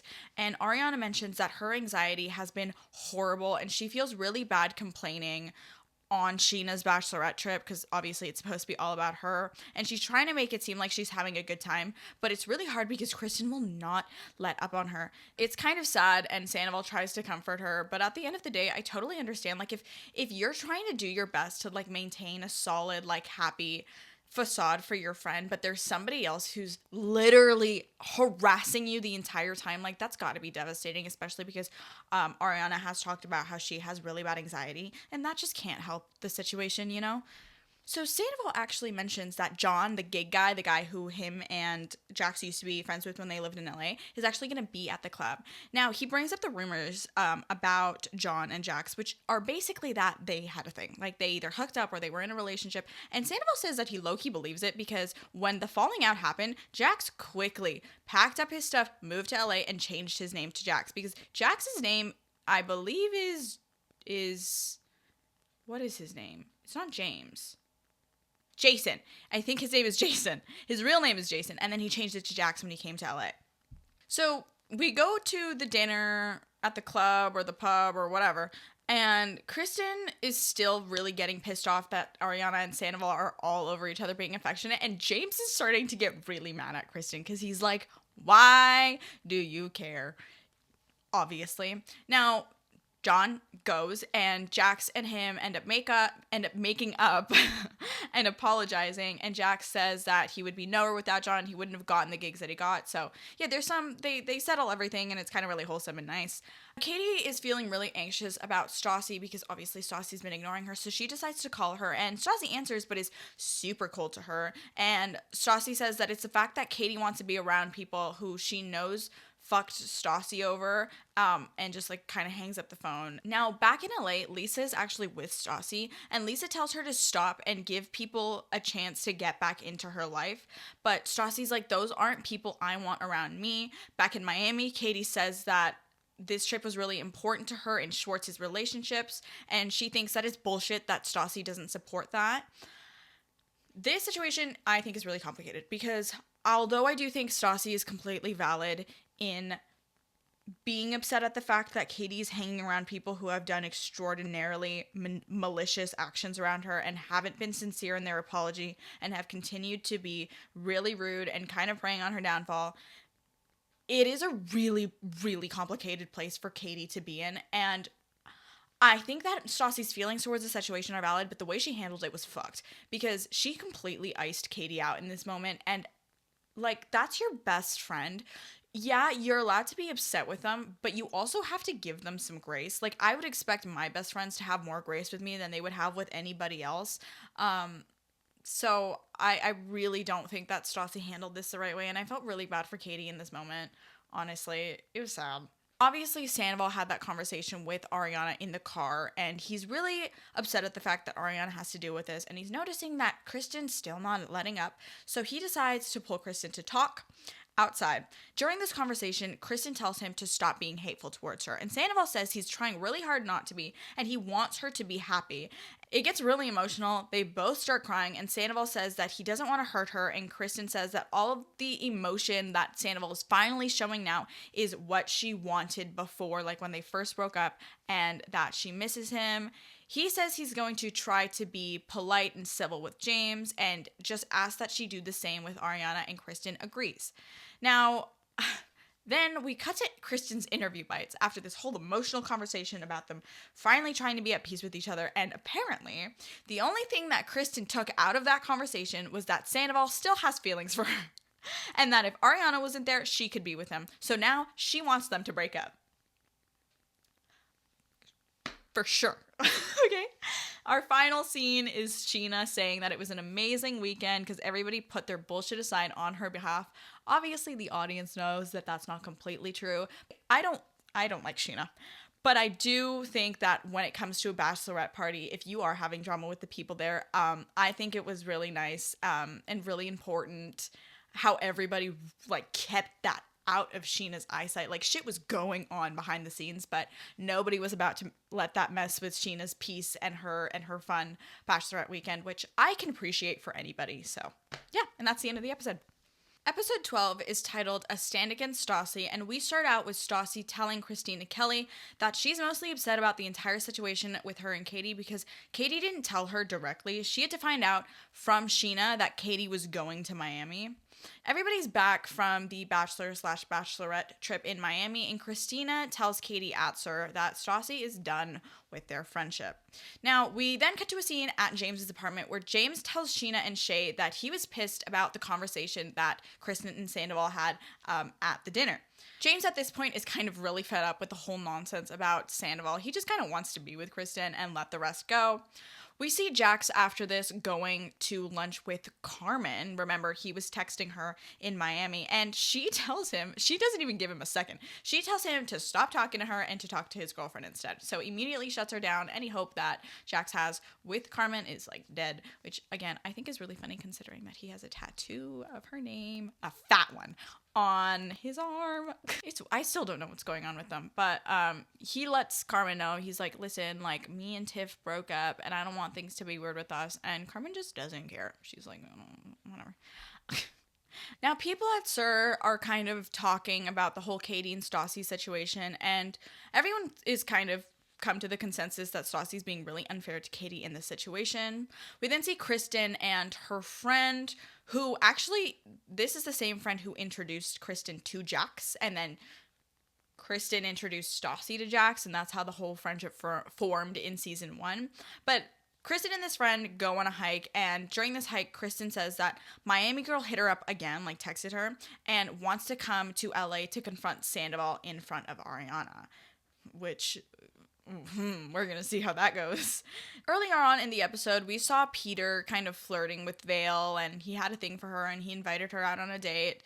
But then we come to find out that the date was really bad and really awkward, and he fucked it with her. And at SUR, Lisa finds out about this date and tells Peter and Jax to just stop dating the employees. She's really like, please, stop messing with my girls. You guys suck. James and Kristen go to SUR for lunch, and during their meal, Kristen starts talking about Miami Girl and how she plans on bringing her out. And James is trying his best to be patient and understand, but he's really annoyed. I don't blame him. Now, the final big part of this episode is Katie and Stassi going to lunch. And Stassi kind of like is immediately still really cold to Katie, but Katie is finally like, I'm not a doormat. And when Stassi demands an apology about the whole situation, Katie says that she feels like this friendship between them hasn't been equal. Stassi says that she just wasn't loyal, but Katie says that it's not all about Stassi and that she's gonna put Schwartz first, which again, at this point, I do understand, because Katie really wants to get married to Schwartz, and once you're in a relationship that serious, and if those are your priorities, you do have to put your boyfriend first, especially considering, like, you're fully planning on making that your future husband. That's just kind of how it's got to be. And Stassi was not sympathetic about this situation at all. She says that Katie flip-flops, and from saying that she never wants to be around the SUR people to going on vacation with them. But Katie basically ends the conversation saying that she's going to do whatever she has to do for her relationship, and she expects Stassi to have more grace with her about it, considering that Stassi was supposed to be her best friend. And that's where we end the episode. Hold on, I need a sip of my coffee before we start talking about this episode, because this is the one where shit hits the fan. And honestly, I'm going to say it right now, this is probably one of my favorite episodes in the entire series, because it's so messy. Oh my lord. Okay, here we go. So episode 13 is called Miami Vices, and we talked about last episode how Kristen was talking to the Miami Girl and she wanted to get her to LA to confront Sandoval. And this is the episode where that happens. Now, Kristen and Miami Girl go and meet up for lunch, and this girl basically runs through the whole night she had with Sandoval to Kristen, saying that they met at the Mandarin and Sandoval was really sweet to her, and then they went back to the hotel and that they slept together. For some reason, Kristen starts crying over the situation. She gets emotional, but at the end of the day, she comes up with this plan with Miami Girl, saying that she's going to bring her over to SUR when Sandoval is working, and they're going to do the big confrontation there. We get a quick cutaway scene to a photo shoot with Katie and Schwartz. I think Schwartz is the one modeling. And they talk about the whole Stassi thing. And Schwartz is being really encouraging to Katie, telling her to hold her own with the whole thing. I have mixed feelings about this, because although I love Schwartz reassuring Katie for once and really supporting her, I'm pretty sure it's just because he really hated Stassi, and Stassi was telling Katie to break up with him. So I don't know. I don't think it's really genuine on his end, but I give him props for being supportive about the situation. The next day, we get the Miami Girl Sandoval confrontation at SUR. Miami Girl walks up to the bar where Sandoval is working and tries to order something from him. He sees her and very obviously recognizes her immediately. He gets very tense and hands the order off to another bartender. And then Sandoval proceeds to run out of the restaurant. He fully runs, right? And then we cut to his interviews where he says that she's a stalker, she's nuts, like this is a whole thing. Basically calls her a psycho. And then calls Ariana to go and meet him. We flash from like the camera being focused on Sandoval to it being focused on Ariana, and we see that she's on the phone with Sandoval, who's telling her to go like meet him, and she's going to walk out of Sir, and then Miami girl, whose name we learn is Anne Marie, then goes to start following her, but Ariana doesn't want to hear it. She just runs out to go and try and find Sandoval. Now, while this whole thing is happening, Kristen isn't working. She's actually with her friends all eating on the patio, and Miami girl goes up and tells Kristen like, he didn't want to talk to me, Ariana ran out, la la la. And Sheena kind of saw this whole thing going down. Now, she asks, like, what happened, and Kristen introduces Sheena to Anne Marie, to which Sheena refuses to shake her hand, and Kristen immediately goes on the defense and says, that's not fair, she hasn't done anything wrong. Sheena gets super frustrated about this whole situation, immediately gets really upset with Kristen, and is like, this is my wedding week, I don't need this bullshit, Ariana is my best friend, she's also a bridesmaid in my wedding, why are you trying to bring this drama up? And Anne Marie is like, why wouldn't you want your best friend to know that her boyfriend cheated on her? And Sheena's like, I brought it up to Ariana. She says that she believes Sandoval and they're happy, so I'm leaving it alone. And Kristen starts yelling. She starts screaming and pointing fingers at Sheena, and they start screaming at each other. And when I say screaming, I don't mean like yelling, raising voices. I mean screaming. And Sheena at this point is in tears. She's super frustrated. She's over this whole situation, and she's especially mad at Kristen because she didn't even tell her that she was going to bring Anne Marie to LA, and asked like, how did you expect me to react when Kristen promised her that she wouldn't be causing any drama during like leading this close up to her wedding, especially with everything going on and Sheena trying to balance the relationship with Kristen and Ariana. Listen, I am the last person to defend Sheena. I don't like her, but I understand her in this situation because although she is definitely making this about her, it is her wedding week and Kristen is attending her wedding. She's friends with both Kristen and Ariana. Again, I don't understand that decision, but it's just, that is how it is. Ariana has done her best to keep it civil with Kristen, and Kristen's over here doing all this shit. Sheena says that she's had Kristen's back throughout this entire situation, and she's been telling people that Kristen has changed, she's not going to pull anything, and here she goes being all psycho again. Vale comes on the patio to try and calm things down because at this point, like, they're at Sir. This is the craziest part of this whole situation to me. Sheena is working. She is on shift. She is clocked in. Kristen works there and is a very public figure who works there, and they are screaming at each other. Customers can hear them. So Vale tries to calm things down. It doesn't work. And then one of the managers at Sir, called Diana, comes in to break things up. And Kristen, who is technically not working, but again, public figure who everyone knows is working at the restaurant, starts telling her to shut the fuck up. She's literally like, shut the fuck up, Diana, walk away, suck a dick. And like Diana tells her to leave and that she's out of line, and Kristen just tells her to like move her ass and walk away. Are you nuts? Because even if you're not on shift, that's still your boss. 1. 2, you're in the restaurant that you work at. You might not be clocked in, but you're still accountable for what you do in that place. What? And she's fully telling her to move her ass and walk away. Who the fuck do you think you are? Especially because the manager is valid. It's not just that she was working. Even if she is a random customer, the manager would still go up to you and tell you to leave because you're causing a disruption in the restaurant. So later that day, we see Ken and Lisa go into Sir to just check on how things in the restaurant are going. And literally as they're walking through the door, Diana goes up to them and says that she needs to talk to them about a Kristen thing and tells Lisa everything that went down.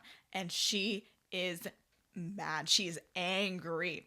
So Sheena, who's still working her shift, gets pulled to talk to Lisa, and I actually liked how she handled the situation. She apologizes, she takes accountability, she knows she was wrong, but that she was just blindsided by this girl, and tells Lisa the whole Miami situation and how Kristen brought this Miami girl to Sir with the intention of causing like an issue with Sandoval, right? Sheena ends up getting let off the hook because she only yelled at Kristen. She didn't yell at any management or anything, and when she was told to chill out, she walked away. Now, In case you forgot, some other people are actually in trouble because Ariana and Sandoval walked out on their shift. Now, Lisa calls both of them and tells them to get their ass back in the restaurant if they want to keep the job. They are both like, is that girl gone? And Lisa's like, yes, this girl is gone. Get your ass back in the restaurant. And they're like, okay, we're so sorry. We'll be there in 5 minutes. And they come back in and finish their shift. Katie comes to pick up Jax and Schwartz and shows them the text that Sheena sent her about the whole morning fiasco. They talk about it in the car, and none of them can understand how James is putting up with this shit because Kristen is causing so much issues in her ex's relationship. At Sir, Ariana and Sandoval, who are back at work, talk, and Sandoval just says that he's so upset because him and Kristen just had a conversation that nothing was going to that she wasn't going to do anything to try and ruin his relationship. During this conversation, Anne-Marie shows up again and starts arguing with Sandoval and makes a scene in front of the entire restaurant. Ariana then comes in, she looks like such a badass in this scene. She looks so good in this scene. She goes up to the whole situation, she's behind the bar now, and says, nobody's gonna tell my boyfriend to shut the fuck up. Ariana then goes and grabs security, and Anne-Marie is escorted out. And so she's out of the restaurant. They don't have to deal with her anymore, at least not at Sir. The next day, Ariana and Sandoval talk about how ridiculous this entire situation is, and Sandoval basically says that, after the whole closure conversation he had with Kristen, and then she goes and pulls this shit, even if him and Ariana were to break up, he would never get back together with Kristen ever again. That day, Jax, Kristen, James, and Carmen actually go out to lunch, but during this lunch, Kristen tells them the whole story, and James is literally like, I need this to be over. Stop it. Stop. Okay, both confrontations of Anne-Marie with Sandoval happened the same day. And so the next day, Lisa comes to Sir to talk to Ariana and Sandoval and really discuss with them and get them in trouble about abandoning their shift. Sandoval apologizes, and Lisa lets him off the hook, but she totally believes that he slept with Miami Girl. When talking to Ariana, Lisa asks, why she believes Tom, and Ariana says that, Tom showed her the photos, she's had detailed conversation with Tom about what happened that night, and it just doesn't end up, and she just wants things to just be left alone. Lisa asks if she can work with Kristen again, and Ariana honestly says that she doesn't know if she can be the bigger person anymore with Kristen, but apologizes to Lisa about leaving, and Lisa lets her off the hook. And that's the end of episode 13. Episode 14 is titled Judgment Day, and we start off with Ken's birthday, where him and Lisa had a family dinner at her house with her 2 kids, and they discussed Kristen, and both of her children and Ken are all telling Lisa to fire her. Enough is enough. Now, at a pool party that everyone goes to in the morning, Kristen goes through Jax's phone and finds text messages between him and Schwartz, where they're talking about Schwartz sleeping with a girl in Vegas. Later in the day, Katie, Schwartz, Sandoval, Sheena, and Shay go out, and Schwartz gets a text from Jax saying that Kristen saw the messages and she's probably going to tell Katie about it. Schwartz decides that the best thing to do in that moment is just to come clean with Katie, so he pulls her aside and says that he wasn't honest about Vegas, and says that he didn't remember it until he asked the girl. Katie is devastated when she hears this, but she decides she doesn't want to fight with him there, so they go back to the apartment and they get into a giant fight, to which Schwartz naturally ends up sleeping on the couch. The next day, Kristen goes into work, and we finally see her reaping the consequences of her actions because Lisa pulls her into a meeting with all of the managers. Now, at first, it was genuinely with all of the managers. There was 3 women there, and then, another manager, guy manager, and then Ken there, but Lisa's like, this is too many people ganging up on her. No. Boys leave, let the ladies stay.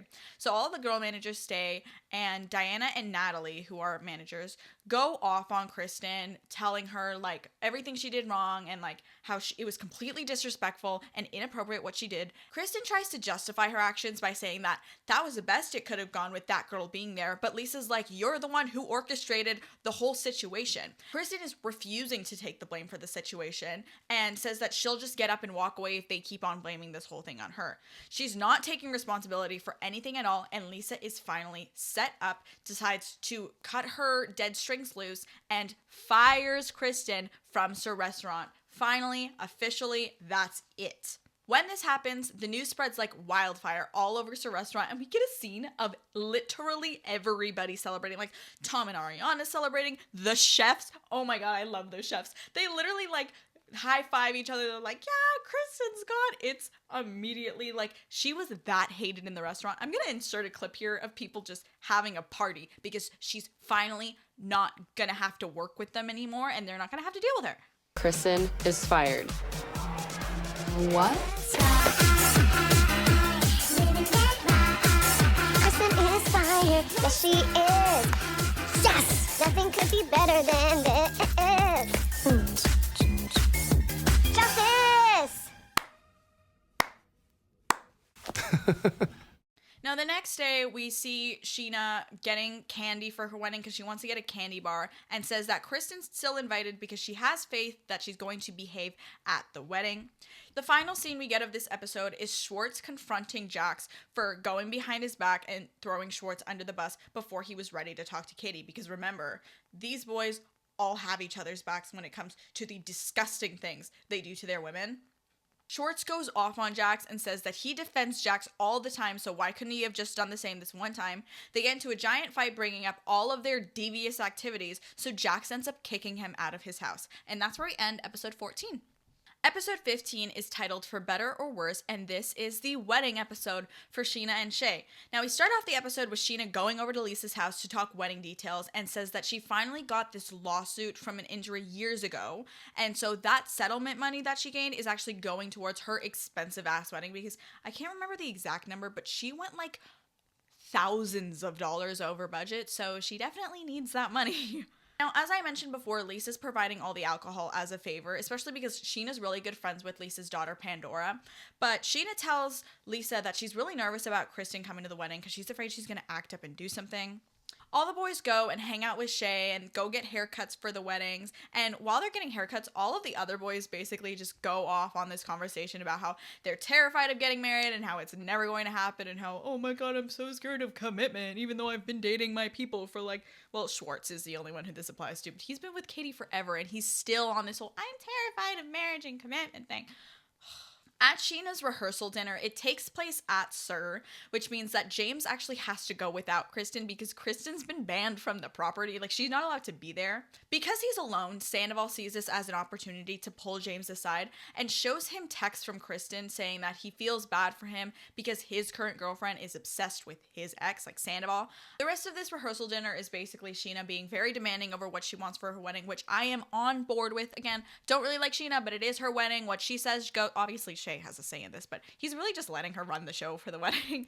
And I think that brides should be as demanding as they want, okay? All of the girls are hanging out the day before the wedding, and Sheena got custom cups for everyone, which I think is really cute, actually. She has her last sleepover with Ariana, because obviously she's not going to sleep with Shay the night before her wedding, and it's really adorable. They, like, cuddle up, and it's super cute as best friends. Kind of, I feel like this is a really good scene to kind of reassure everyone that although Sheena can be a bit of a non-loyal friend, she is still Ariana's best friend, and they do still see each other that way, as evident in the fact that they're like, she's spending her night before her wedding with Ariana, which I think is really adorable. The day of the wedding, everybody is getting ready, and Sheena realizes that she left Shay's wedding gift, which was a boudoir photo shoot, at her apartment, and she calls the only person who's still close enough to her house to go get it for her, which is Kristen. Ariana is obviously in the bridal suite with Sheena getting ready since she's a bridesmaid, and she starts saying some really nasty stuff about Kristen, but Sheena's just not in the place to hear it right now. Like, she's like, I'm literally about to get married. Like, shut up. Sandoval's with Shay getting ready in the groom suite, helping him get his suit on and stuff, because remember, Sandoval is the fashionista and everything like that. And actually, honestly, I'll give Sandoval props for this. He brings Shay this, like, sick-ass suit jacket with, like, his name embroidered on the back. I thought it was really cool.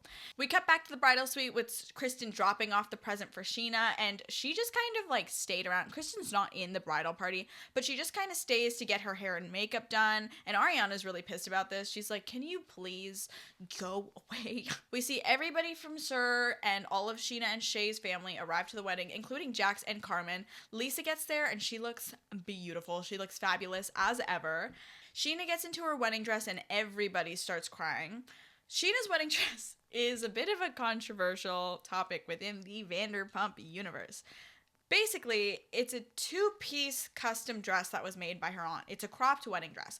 The top part of it is like all pearled up and really beautiful. It's not that cropped. Like the top part of it goes to like her mid ribs, and like there's only a little space before her skirt starts, and then it really goes out. And I think that it is very fitting for Sheena, and if she liked it, that's great. I wouldn't say that the wedding dress is timeless. I don't think that it would be as well received, or she would even pick it today. But I mean, if she liked it at the time, then leave her alone. It's her wedding dress. Now, Sheena had a wedding coordinator for her wedding, and this wedding coordinator is ass. Everything is a mess. Sheena wanted to start walking at a certain time in the song, and the coordinator is just super late and is messing everybody up. And so in the manner that they're staying at, like both the bride and the groom, obviously they, like, Sheena doesn't want Shay to see her before the wedding, and he ends up almost like walking out right when she's there. So she runs into a closet because like that's the only place she can hide so that Shay can walk out to go to like the stand for them to get married. This is such an iconic scene. Sheena's like in this closet and she literally yells out, she's like, "I'm not Zen anymore." I'm not Zen anymore. Just go. Get out of here. Don't I still have a really far walk? So again, the coordinator was super late and messed everybody up, and Sheena really wanted to start walking at a certain part of her song, a song that Tina, another server at Sir, is actually singing for her, but she's cued too early. Sheena refuses. She's like, "No, I'm not walking out unless it's the right time, because then I'm not going to get to the stage at the right time." Valid point, might I add, okay? So she just refuses. They start the song over again, and finally Sheena walks out right at the right time. She goes, she gets to the stage when she wanted to get to the stage. They get married, and everything is fabulous. Woohoo! And that's the end of episode 15. Episode 16 is titled Ring on a String, and we start off right where we ended last episode with the wedding reception. So first off, we see James, and he says that he feels like his relationship is super one-sided and that Kristen's just being salty towards everyone, and he's over this whole drama. We cut to a scene with Stassi and Christina Kelly going out to drinks while the wedding's taking place, because obviously they weren't invited. But Christina shows Stassi a picture of the wedding dress, and Stassi says that it's the ugliest effing wedding dress she's ever seen. I'm fully for everyone having their own opinions, but Stassi knows that this is going to be on TV, and I feel like that was really not the best thing to say, and it was kind of really mean and unnecessary and petty. I didn't like that. I really didn't like that. I feel like, yeah, the dress isn't for everyone, but it's her wedding dress. Like, I don't know. I'm such a hopeless romantic, and I'm really protective over weddings. So just like, I feel like that's just an off limits topic.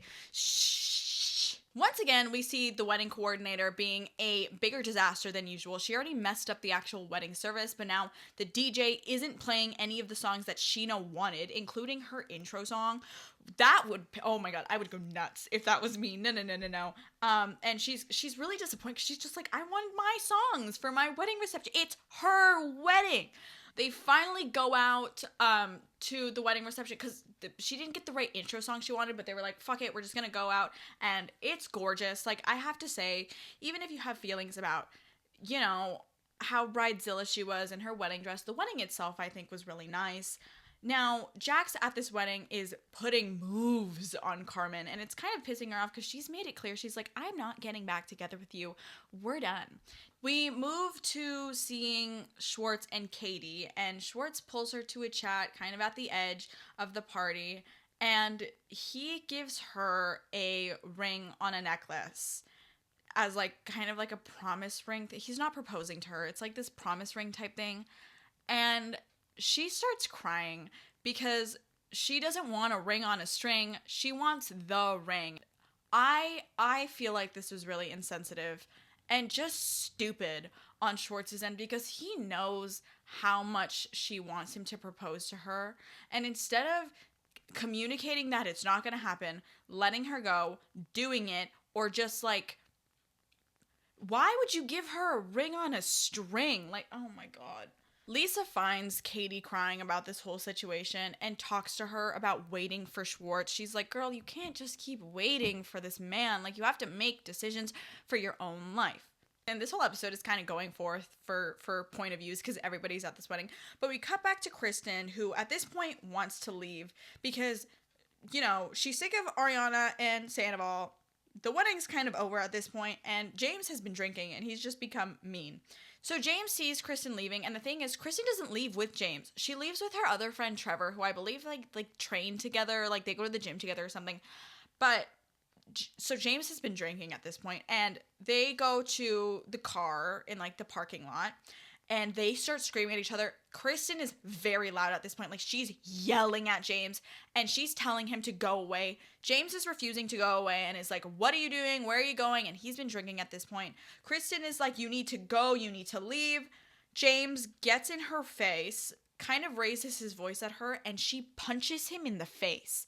Hard. Like she punches him in the face. She breaks up with him and is like, go away, screw you, and then gets into the car with her friend Trevor and leaves, and James is just kind of left standing there. This moment was really intense, and I think both people took it to extremes. Obviously, violence is never the answer. You should never put your hands on anybody else, especially like both parties were getting really aggressive with each other. I think they should have, I think Kristen should have gotten in the car and just left. I do understand why she felt the need to kind of defend herself against James, who was getting in her face. He never put his hands on her, but again, he was really drunk, and he was really insistent on not leaving her alone. The whole thing was just a mess. It was a disaster, but at the end of the day, Kristen has officially broken up with James, and she left him there, so. We cut back to the actual reception, and Ariana's trying to cheer Sheena up because Sheena's having to ask for everything herself. Like, her wedding coordinator is nowhere to be found, and she kind of, starts to try and, let Sheena, enjoy herself at the party and, help her get more hype. And the rest of the reception goes amazing. James goes back to the party and tells Sandoval that Kristen punched him in the face, and they chill together. They're like, Sandoval's like, she did what? She's like, oh, okay, you can sit down and hang with us. You've had a night. Obviously, Sandoval didn't see the whole situation go down. James is wasted at this point. He's just there. So, yeah. Everybody chills together at the venue, and the wedding reception ends. They all go to sleep. And the next day, Sheena is hanging with everyone in the house, in the wedding house, and she gets informed about everything that happened between James and Kristen that night, and she is pissed about Kristen getting aggressive and making the whole thing about her and causing drama again. And then the last scene we get of the episode is everybody having to help Sheena clean up the venue afterwards because she couldn't afford to pay for a cleaning crew. And there's an event the next day. And if she doesn't get this cleaned up, they're going to fine her a crap ton of money. So everyone has to scramble to help her clean everything up the day after her wedding. Oh, it's kind of funny. But that's the end of episode 16.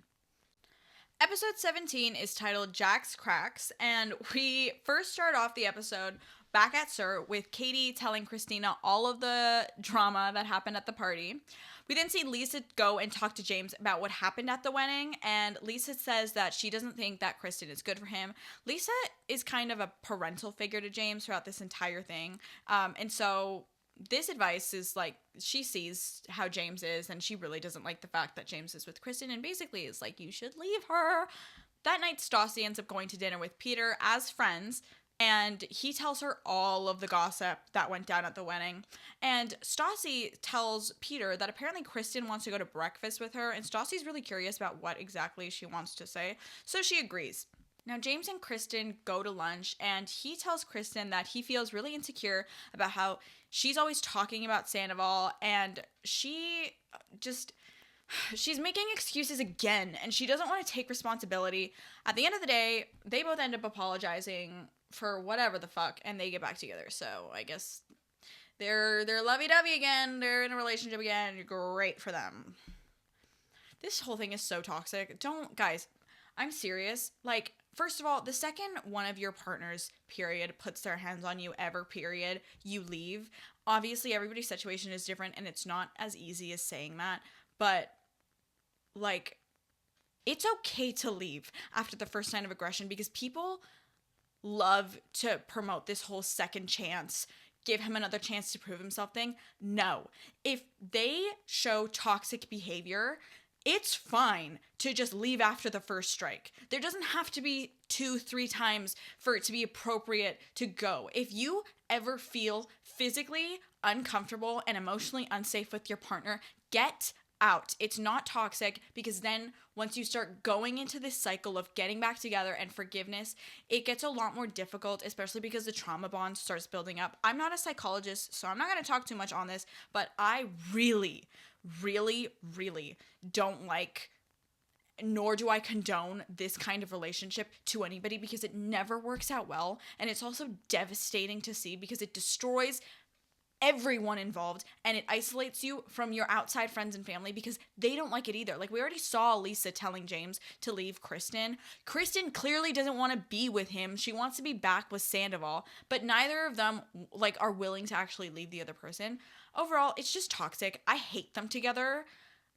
Just ugh. James is also a lot younger than Kristen, and like he also like was extremely aggressive with her when he was drinking, and he drinks a lot. They all do. It's a disaster. The whole relationship is fucked, basically, is what I'm saying, and I don't like it. But yeah, I don't. Ew. We cut to a scene with the boys, Katie and Ariana, going to lunch, and they talk about the ring on the string thing and like why Katie was crying at the wedding, and everybody sees how stupid it was. They're all like, George, why the fuck would you do that? We see Sheena come back from her honeymoon, and she's back to working at SUR, obviously, because she has to pay off some of the debt she got from her wedding, and she talks to James, who apologizes for making a scene at her wedding. We then see Lisa, who's talking about throwing a dog adoption event at Pump, because Lisa loves really advocating for animals. She does a lot of events for like shelters, especially with dogs, because she just loves animals so much. We then cut to the Kristen Stassi lunch like meal that we were talking about at the beginning of the episode, and Kristen starts talking about Miami Girl again, and she starts saying how Jax knows the truth and how she needs Jax to admit it, so she's asking for Stassi's help, because if anybody knows how to get shit out of Jax, it's Stassi. Stassi is really real with Kristen. She's like, okay, I mean, if you really want to like figure out how to get shit out of Jax, the only thing you really need to do is just push and push and push and push and push, because eventually he's going to relent. But she also tells Kristen that she needs to let this situation go, because she's losing everybody in the process of trying to prove herself right. Kristen says she just wants to try one more time, and if it doesn't work, then she's going to let it go. The dog adoption event happens, and Sandoval and Jax are both there, and they have a conversation where Sandoval asks Jax not to talk about any of his personal business, to just keep him and Ariana out of his mouth, especially to Kristen, and just mind his own business. At Stassi's apartment, her and Christina Kelly are talking about what happened during the lunch with Kristen. Stassi also talks about how Lisa emailed her asking her to style the SUR photo shoot that's happening in a couple days, the annual photo shoot that they do. Stassi actually declined this offer because she doesn't want to style and then be around a bunch of people she hates, so no.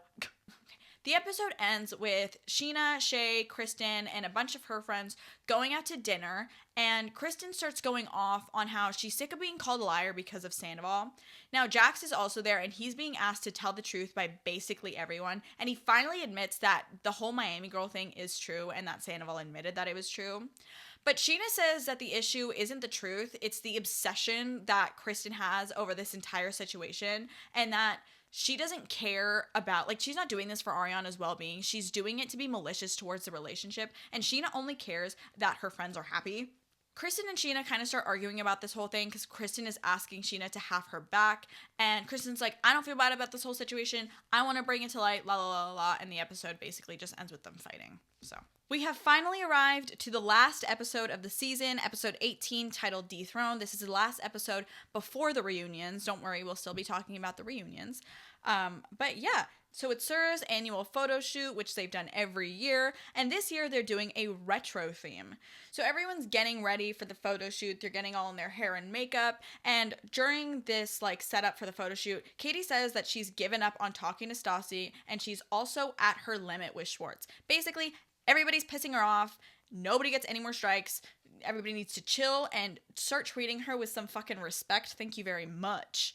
We also see Sheena pull Sandoval aside and tells him that Jax 100% admitted that the Miami thing was true. To which Sandoval gets really pissed off because he literally just had a conversation with Jax, asking Jax to keep him and Ariana's business out of his mouth. Sheena then tells Ariana about this, and Ariana is not having any of it. She doesn't want to hear it anymore, so Sheena promises never to talk about it again and says that she's not Kristen, so she's not going to stir up a bunch of drama, and she's just going to let the two of them be. The photo shoot goes pretty well, but you can tell that there's some like tension between Sandoval and Jax throughout the whole thing. The whole retro theme thing is more like 80s. Is it 80s? Like the whole poodle skirt, like greaser guy jacket thing, you know. It's actually super cute. Honestly, this is one of my favorite photo shoots and one of my favorite looks that they've done so far. But Jax and Sandoval are both in like greaser guy jackets.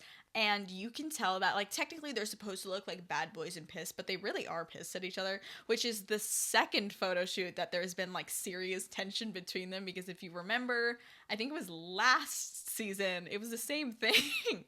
After the photo shoot, we see Schwartz go to therapy, and during his session, he admits that he does want to propose to Katie, but he's still scared and he doesn't know what to do. Jax then goes to talk to Sandoval about the whole dinner thing and about his confession about the Miami girl thing, and Jax is full-on gaslighting this man. He's saying, like, I didn't do that. We saw, you're on camera. Like, are you aware of that? Like, it's on video. He's gonna watch the season back and know that you lied multiple times. So we leave that whole conversation and we cut to Lisa planning the 10-year anniversary party for Sir, to which she wants Stassi to come because Stassi worked for her for so long and they've gotten a lot closer since Stassi's come back and has been like styling things for her, and Stassi agrees reluctantly, but she says, okay, I'll go. We then see Kristen talk about the party and she says that she's going to confront Jax for lying, and James makes her promise that after tonight, no matter what the result, she's done with everything involving Sandoval, to which Kristen's like, okay, after tonight, I won't talk about him ever again, blah, blah, blah. It's the night of the party, and Sandoval's still pissed off at Jax and everyone for bringing up this whole thing. We see Stassi show up, and she tries to pull Katie to talk. Katie says it's awkward because Stassi made it like that, and she still holds on to the fact that she didn't do anything wrong. Stassi doesn't want to be sympathetic to Katie at all with her situation, and it's really hurtful to her, but Katie doesn't want to argue, so they kind of just leave it at that, and they leave each other alone. Soon after that, Jax ends up showing up, and when Stassi hears that Jax is there, it all overwhelms her and she thinks it's too much. She's fighting with Katie. She's surrounded by people she doesn't like, who don't like her, who she doesn't respect, who have not respected her, and she decides to just Irish goodbye and get out of there. We then get more talk about the whole Ariana, Sandoval, Kristen situation, with Lisa telling Kristen to leave them the fuck alone. Sandoval then pulls Jax and Schwartz to talk again and confronts Jax for sabotaging both him and Schwartz's relationship.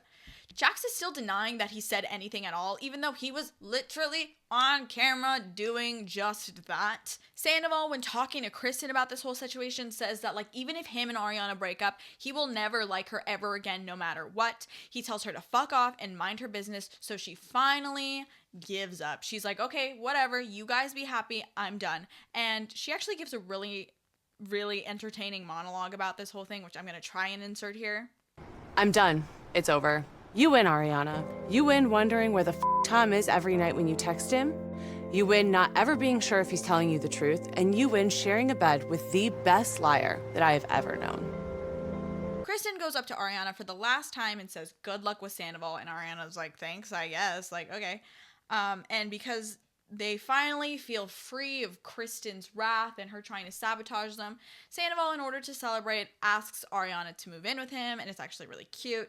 Now, the final scene of the season is Schwartz and Katie talking about the future of their relationship. Katie makes it super clear that she is out of patience. She's done waiting for him. And if she doesn't get the ring in the next 6 months, she's done. And that is where we end season 3. All right, perfect. So we're finally at the reunion episodes. I actually fully filmed this when I filmed the rest of the season, but back in editing, I realized that none of it's saved for some reason. So we're back here, but it's okay. I'm not going to go into too much detail talking about things that we already know from watching the seasons, but some of the biggest things to come out of the reunion is we found out that the whole Carmen and Tiffany thing with Jax actually wasn't true. Lo and behold, Jax was lying the whole time. Carmen and Tiffany didn't know about each other. Like, at all. They had no idea that he was dating both of them at the same time, so naturally they went back and watched the season and were pretty pissed off about it.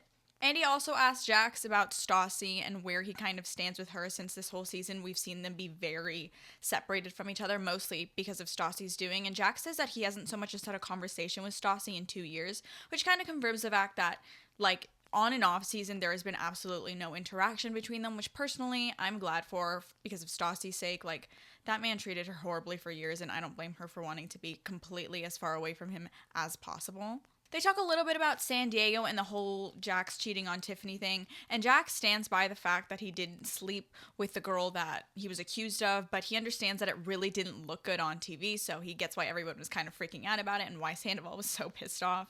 Kristen mentions that the entire time that Sheena's wedding planning and the wedding was going on, she felt like she was walking on eggshells with everyone, which I find really ironic considering the fact that she was like constantly harassing Ariana the entire time. And I feel like Ariana was the one who felt like she was walking on eggshells because of what Kristen was like going to say to her with her insults and everything. But I digress. Those were Kristen's feelings, whatever. One of the parts I found most interesting and I was looking forward to listening to the most was when they brought up the whole question of whether Kristen did or did not leave her phone unlocked at the table on purpose.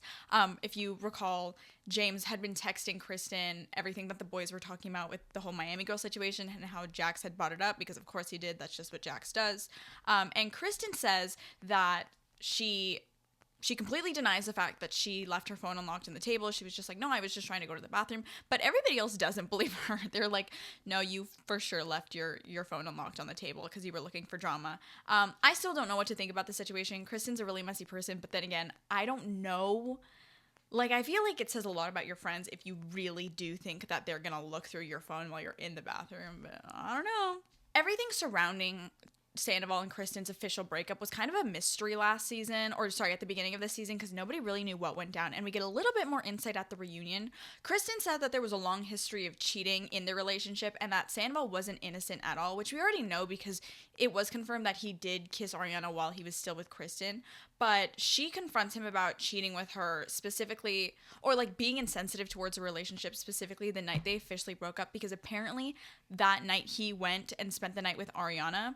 Now, Ariana does respond to this and says that yes, he was over, but it was the first time they'd talked since her dad died, because her dad did pass away really recently, and that they were just talking and nothing officially happened between them that night. We also have Kristen saying that the crying scene of Ariana in the taxi on their way to Sheena's bachelorette party, saying, you know, when she was crying about Kristen's insults and about her feeling really anxious, was just crocodile tears. But Sandoval says that everything that night was really emotional, and he also brings up the emotional conversation that he had that night with Kristen and said that he cried because when they broke up, it was a very cut to the chase kind of like, okay, we know this has been coming for a long time. This is finally like the official time we're breaking it off. But that conversation that he had in Miami with Kristen where they both broke down crying was the real closure that they both needed. So he just kind of wants to end that chapter of his life, and he considers his relationship with Kristen done at that point. On a side note, we do get a comment about John, the guy from Miami. Jax denies that anything ever happened between them, and that had nothing to do with why he rushed out of Miami when they were first living together. Again, people still don't believe him, but that's what he says, so I guess we'll take him at his word. Throughout this entire season, we do see James get put on the back end in terms of him and Kristen's relationship, since she's clearly prioritizing her complicated feelings towards Sandoval the entire time. Now, James in the reunion says that it was awful watching the season while all of this was going down, but now he's sure that Kristen's 100% moved on, and they're apparently very in love. The big climax of the first part of the reunion definitely comes when they finally bring Stassi out to talk to the entire cast. We get a little bit more information on where her and Katie's relationship is now that the season has wrapped, and Katie says that she expected Stassi to react differently when they went to Miami, and she was really hurt because she felt like their friendship ran deep and Stassi just cut it off out of nowhere without even hearing her out. Personally, I am on Katie's side for the situation.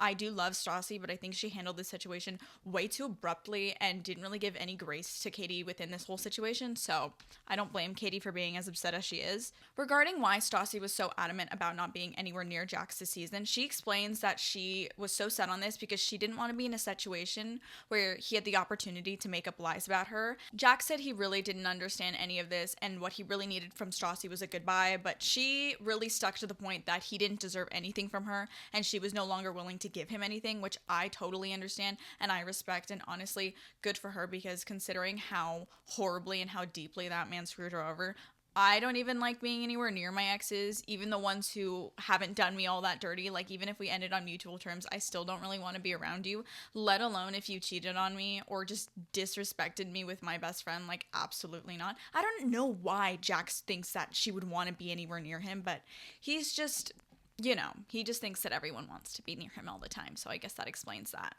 One thing that was unexpected that came out of this reunion was the information that apparently Stassi and Kristen are now friends, which really threw everybody off and has everybody calling Stassi a hypocrite, because the whole reason why she stopped being friends with almost everybody there is because they kept on hanging around and forgave Jax and Kristen after everything that had happened. It is a bit hypocritical, and I give everybody that, and it's really not a good look for Stassi, but that's just how it is. Part 1 of the reunion basically ends off with Katie and Stassi going at it again, and Katie says that Stassi is the most selfish person she's ever met in her life, and that's really the big stuff we get from part 1 of the reunion. Part 2 of the reunion basically starts off with more conversation about Katie and Stassi's relationship, but it's nothing we haven't heard before or earlier on in the reunion, so I'm not really going to repeat that.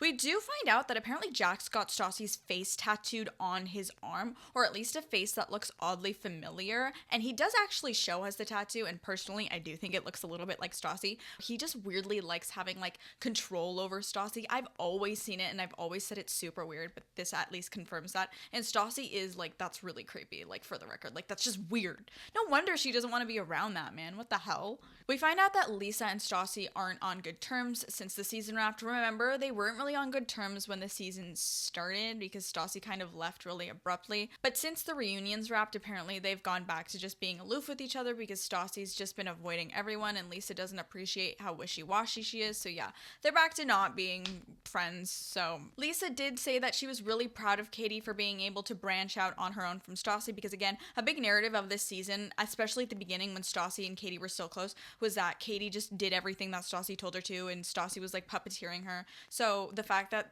Katie has now separated herself from Stassi is a cause for celebration for everyone, and everyone's like, oh, we're so proud that you were able to do that.